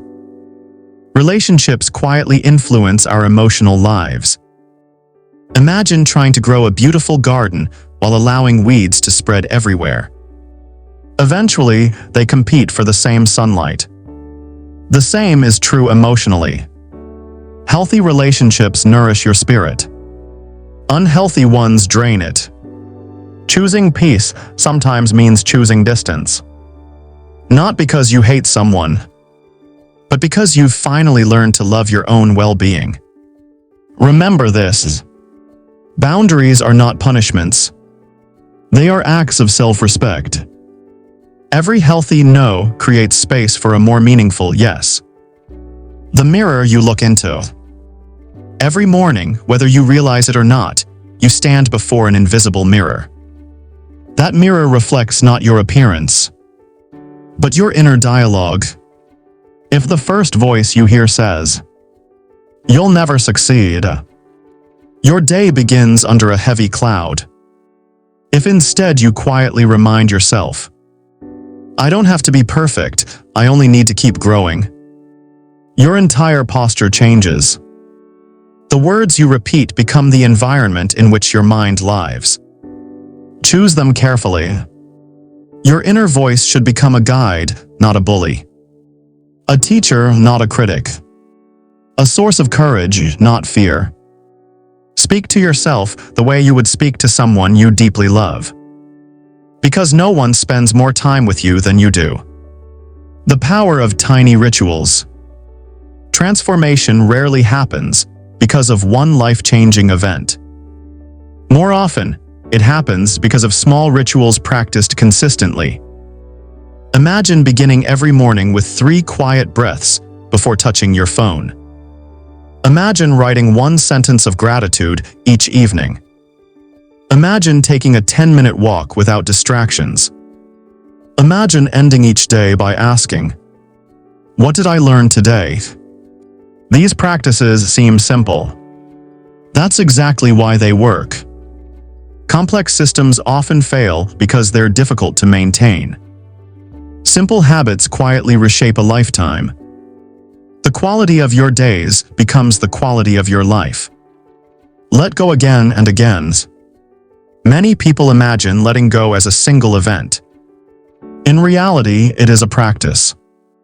Some mornings, an old memory may return. Don't panic. Smile gently. Notice it. Thank it for the lesson. Then let it pass. You don't have to fight every thought. You don't have to argue with every emotion. Imagine sitting beside a river. Leaves float by. Some are bright green. Others are golden. A few become caught on nearby rocks before continuing downstream. Thoughts are much the same. You don't need to chase every leaf. You simply allow the river to flow. Peace grows whenever you stop clinging. The gift of beginning again. Perhaps one of the greatest misconceptions about growth is the belief that setbacks erase progress. They don't. Imagine learning to play the piano. Missing 1 practice session doesn't erase everything you've learned. The same is true emotionally. There will be difficult days. Moments when fear returns. Times when old habits resurface. That doesn't mean you've failed. It means you're human. Every sunrise quietly whispers the same invitation. Begin again. There is extraordinary freedom in realizing that you never have to wait until Monday. Or next month. Or next year. To become the person you want to be. The next breath is enough. The next decision is enough. The next act of kindness is enough. A lighthouse in the storm. Picture a lighthouse standing on the edge of a rugged coastline. The sea is wild. Waves crash against the rocks.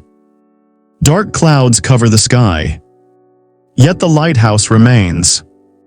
It doesn't calm the storm. It simply continues shining. Your peace doesn't require life to become calm before it appears. True peace is learning to remain steady even while the waves rise around you. That steadiness is built through daily choices. Through self-awareness. Through compassion. Through gratitude. Through courage. Not because storms disappear, but because you've become stronger than the storm. Write the next chapter. Take a moment to imagine your life 5 years from now. Picture yourself waking each morning with a calm mind. Not because every challenge has vanished, but because you've learned how to meet life with wisdom instead of fear. Imagine speaking kindly to yourself, trusting your decisions, protecting your peace, choosing relationships that nourish your spirit, laughing more freely, sleeping more peacefully, dreaming without constantly doubting yourself. That future version of you isn't created by luck. They're created by today's choices. Every decision writes another sentence. Every habit writes another page. Every act of courage writes another chapter. The pen has always been in your hand. Closing reflection. As this chapter draws to a close, place one hand over your heart. Take a slow breath. Then quietly ask yourself, what kind of person am I becoming through my daily habits? What emotional burden am I finally ready to release? What one small action can I take today that my future self will thank me for? Don't search for dramatic answers. Look for simple ones. Because simple actions, repeated consistently, become extraordinary lives. Remember, you don't become emotionally free because life stops testing you. You become emotionally free because you've learned that no challenge can steal the peace you've built within yourself. The world may continue changing. People may come and go. Plans may unfold differently than expected. But there is one place that can remain steady. Your heart. Not because it has never been broken, but because it has learned how to heal. Final thought. One day someone may ask you, what changed your life? And perhaps you'll smile before answering. Nothing changed overnight. I simply stopped carrying what no longer belonged to me. I forgave. I trusted. I showed up for myself every day. And little by little, I became free. Chapter 11, Daily Habits of Inner Peace.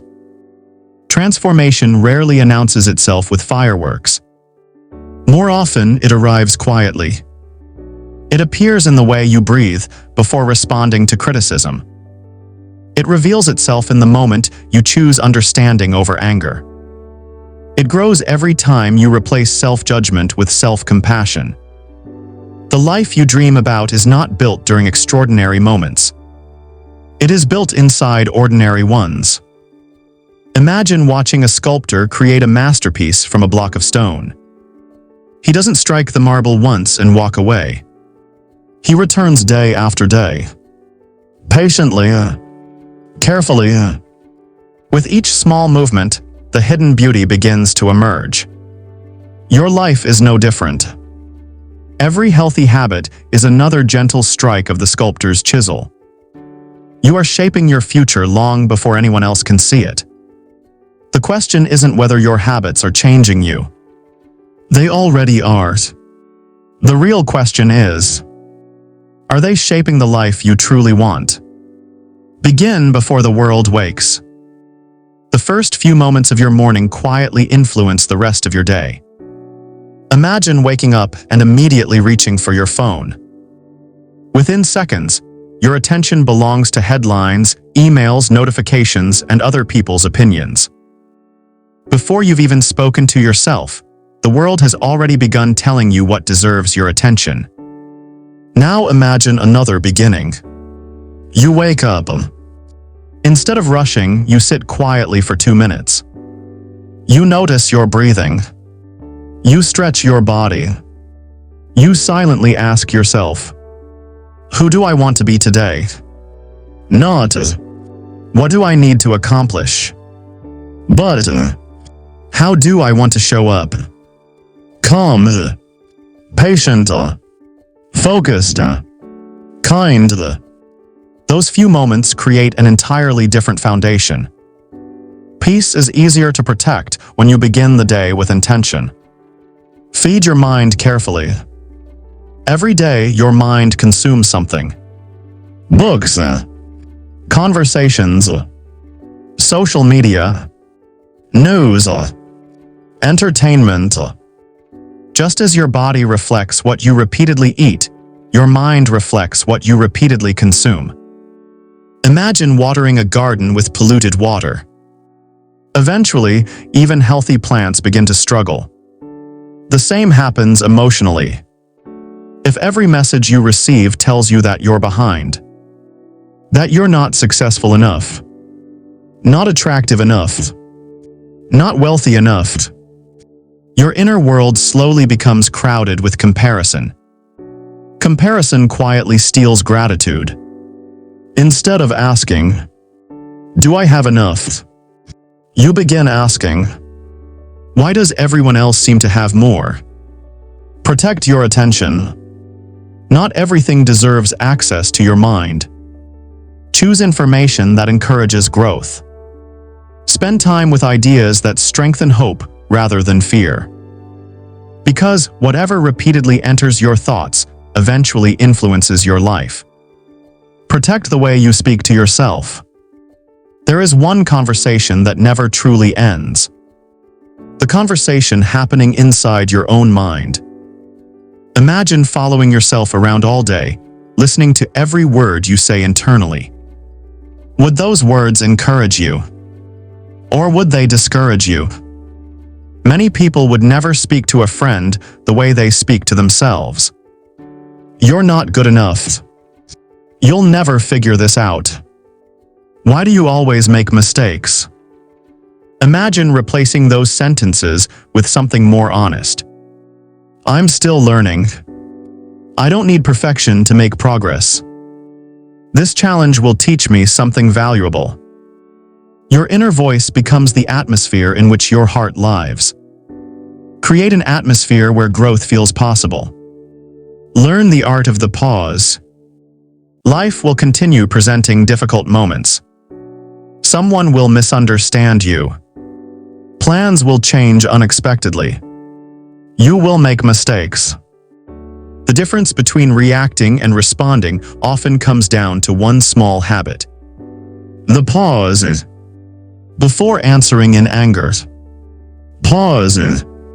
Before assuming the worst. Pause. Before criticizing yourself. Pause. Inside that tiny space lives your freedom. Because when you pause, you interrupt old patterns.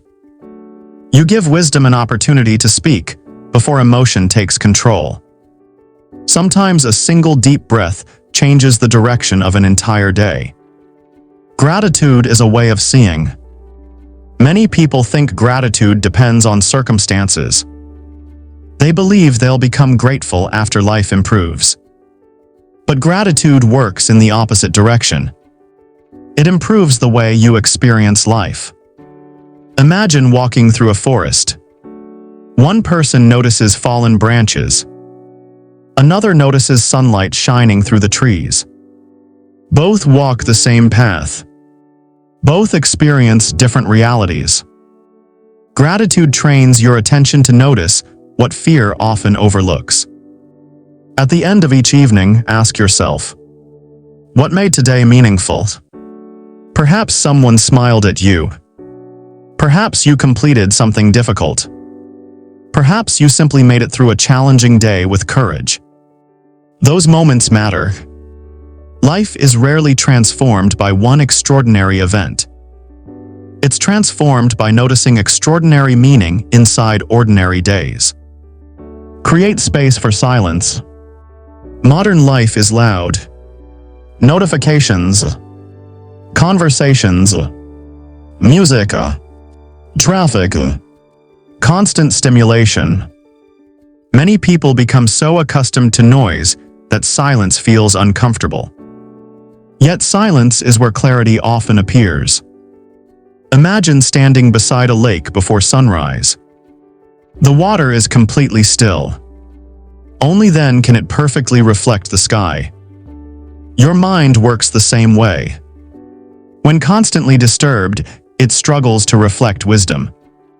Create 5 minutes each day without distraction. No phone. No television. No endless scrolling. Just breathe.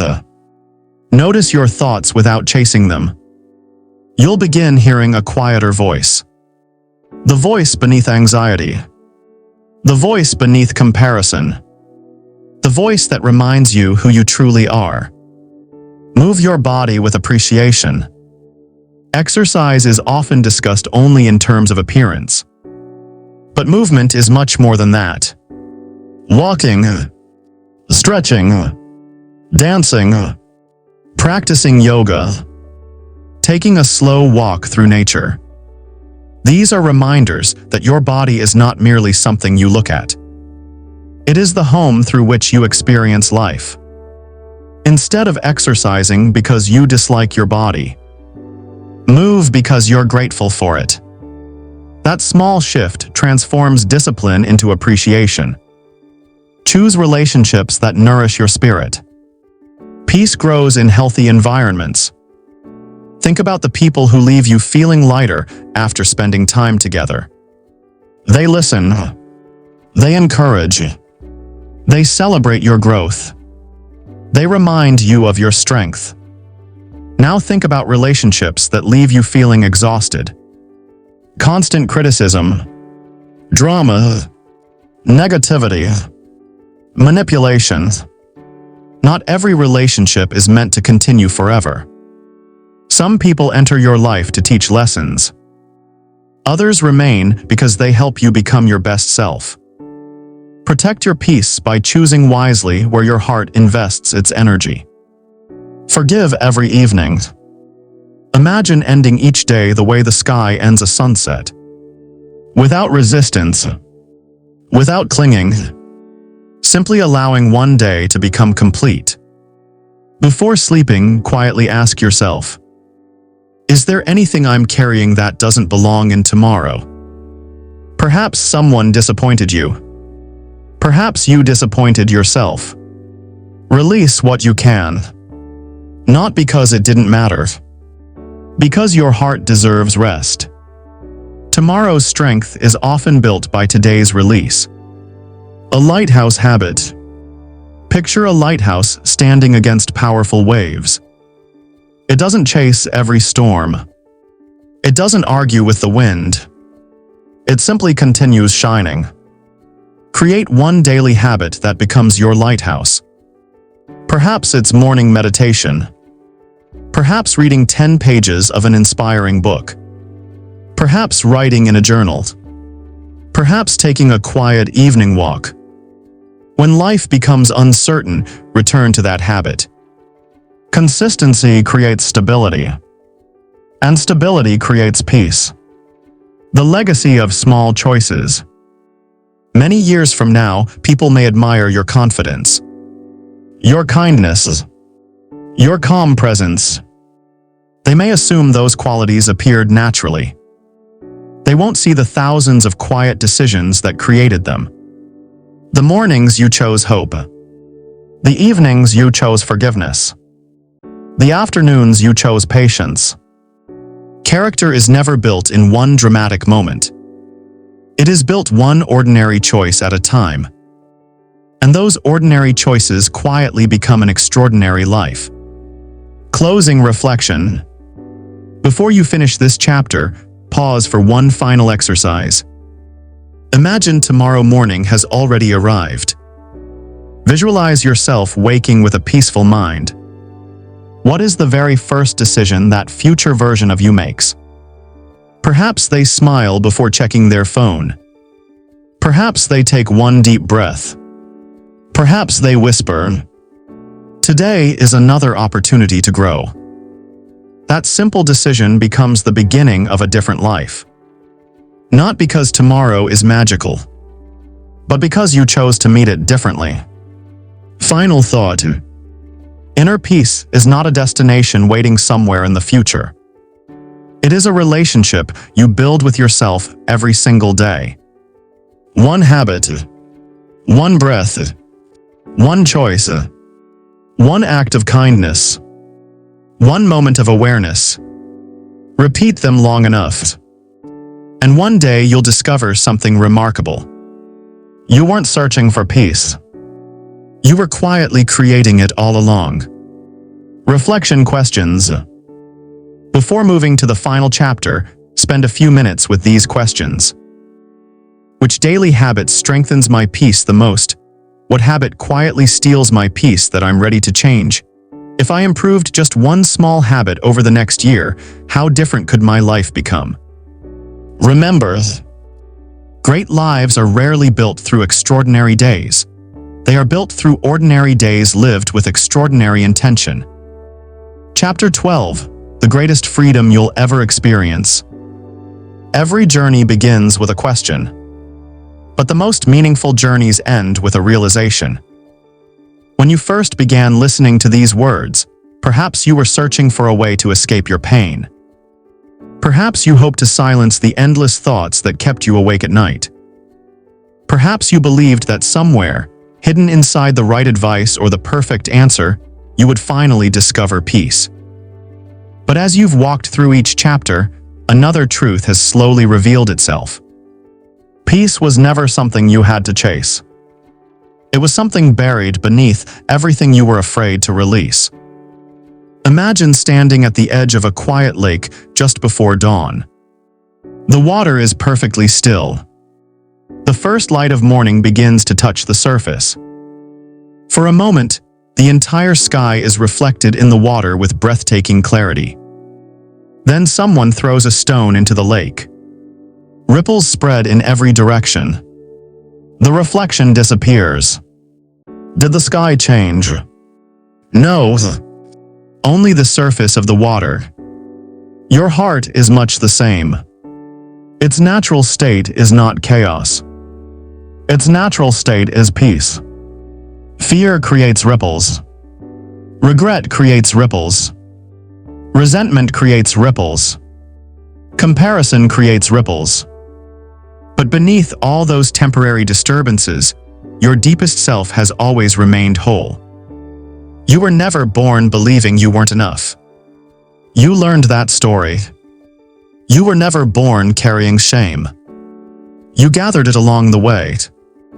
You were never born afraid of your own future. Life slowly taught you to doubt what was once natural.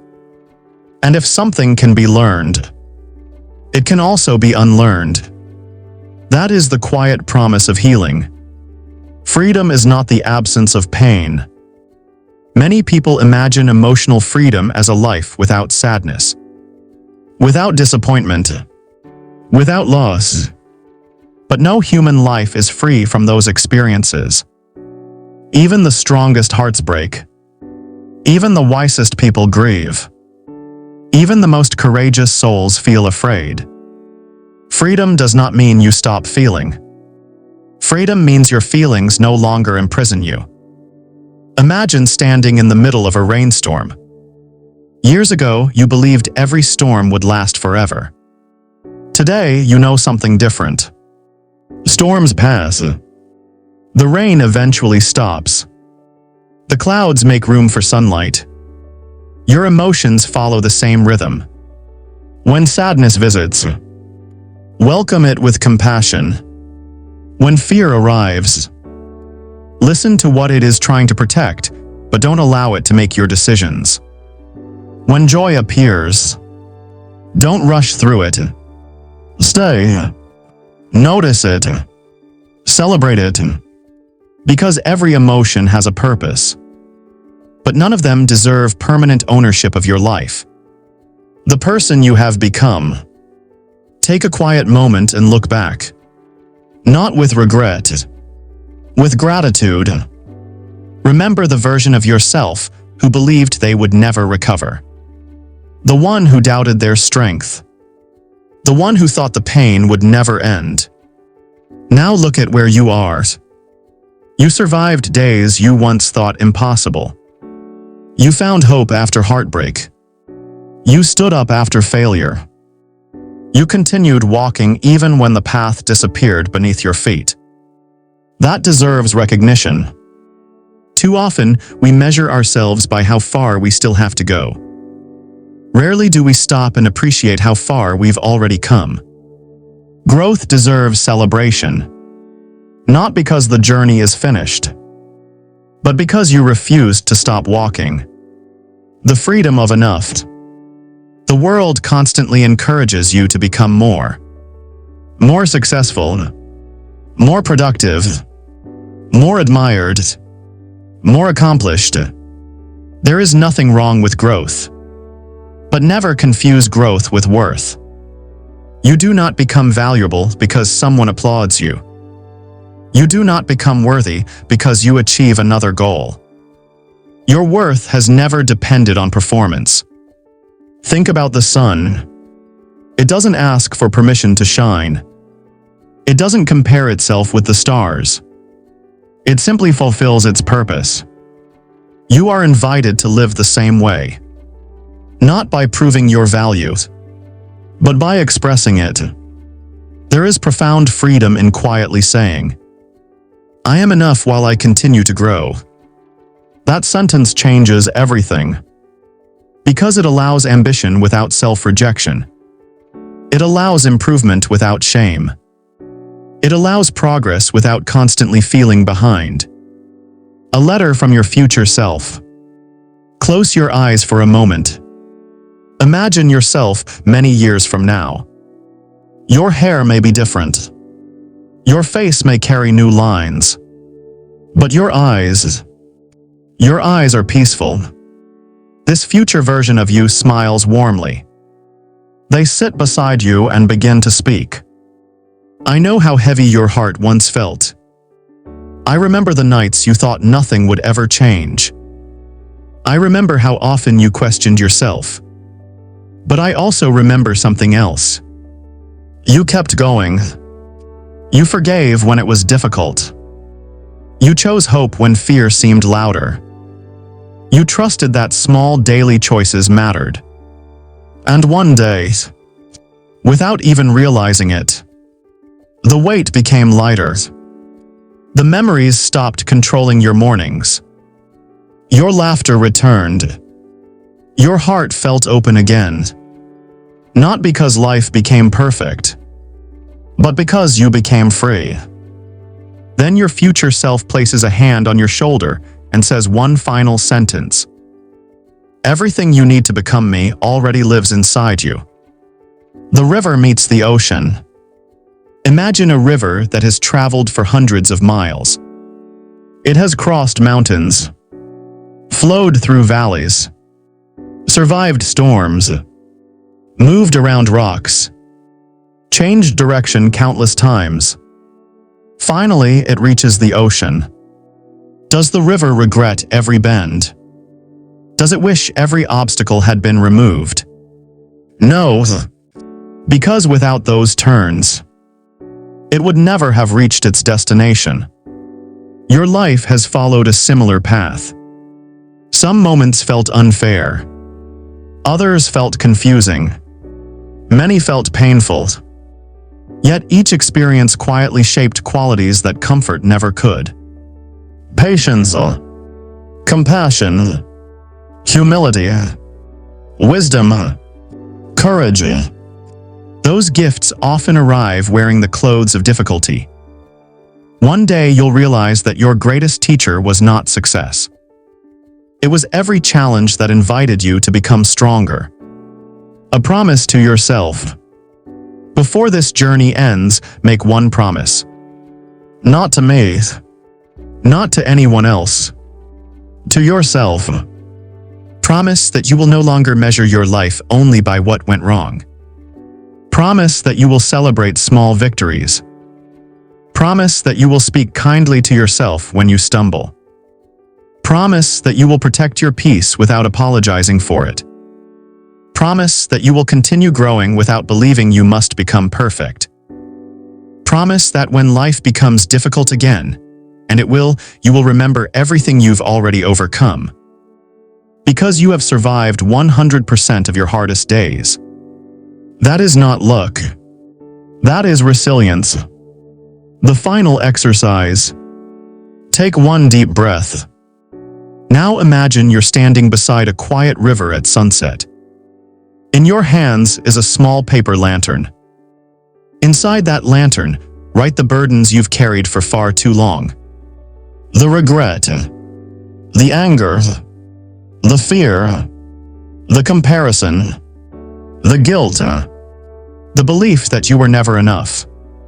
One by one, place them inside. Now gently set the lantern upon the water. Watch as the current slowly carries it downstream. Notice how it becomes smaller, lighter, more distant. You don't chase it. You don't call it back. You simply watch it disappear beyond the horizon. Then place your hand over your heart. Feel its steady rhythm. It has carried you through every season of your life. It is still here. And so are you. The journey continues. This is not the end of your story. It is only the end of this conversation. Tomorrow morning, life will offer you another opportunity. Another sunrise. Another conversation. Another challenge. Another chance to choose peace instead of fear. You won't always choose perfectly. No one does. But perfection was never the goal. Presence was. Courage was. Compassion was. Growth was. Each day you remember these truths, you become a little lighter. A little wiser. A little freer. A final reflection. As you close this audiobook, ask yourself these final questions. What burden am I finally ready to release? Who am I becoming through the choices I make each day? What kind of legacy do I want my life to leave, not through achievements alone, but through the way I love, forgive, and live? Take your time with the answers. They are not meant to be rushed. Some of them will unfold over months, others over years. And that's okay, because the most meaningful transformations are rarely sudden. They happen quietly, like dawn replacing darkness, like a seed becoming a tree, like a river finding the sea. Final words. If you remember only one message from this entire journey, let it be this. You are not your past. You are not your worst mistake. You are not the pain you survived. You are the courage that kept moving. You are the hope that refused to disappear. You are the heart that chose to heal. And no matter where life takes you next, never forget. The greatest freedom you'll ever experience is not changing who you are. It's finally letting go of everything that convinced you that you were someone less. Take a deep breath. Smile gently. Step forward. Your next chapter is waiting. And this time, you'll walk into it lighter than before. Thank you for joining me on Mind Theory English. Remember, knowledge only changes your life when you put it into action. Don't just listen. Apply one lesson from today's video and watch how small changes create extraordinary results over time. If you found this video valuable, please like, subscribe, and turn on notifications so you never miss our next audiobook summary or mindset lesson. Share this video with someone who could use a little inspiration today. Until next time, keep learning, keep growing, and keep mastering your mind. Because when you change your thinking, you change your life. Stay curious, stay inspired, and I'll see you in the next one.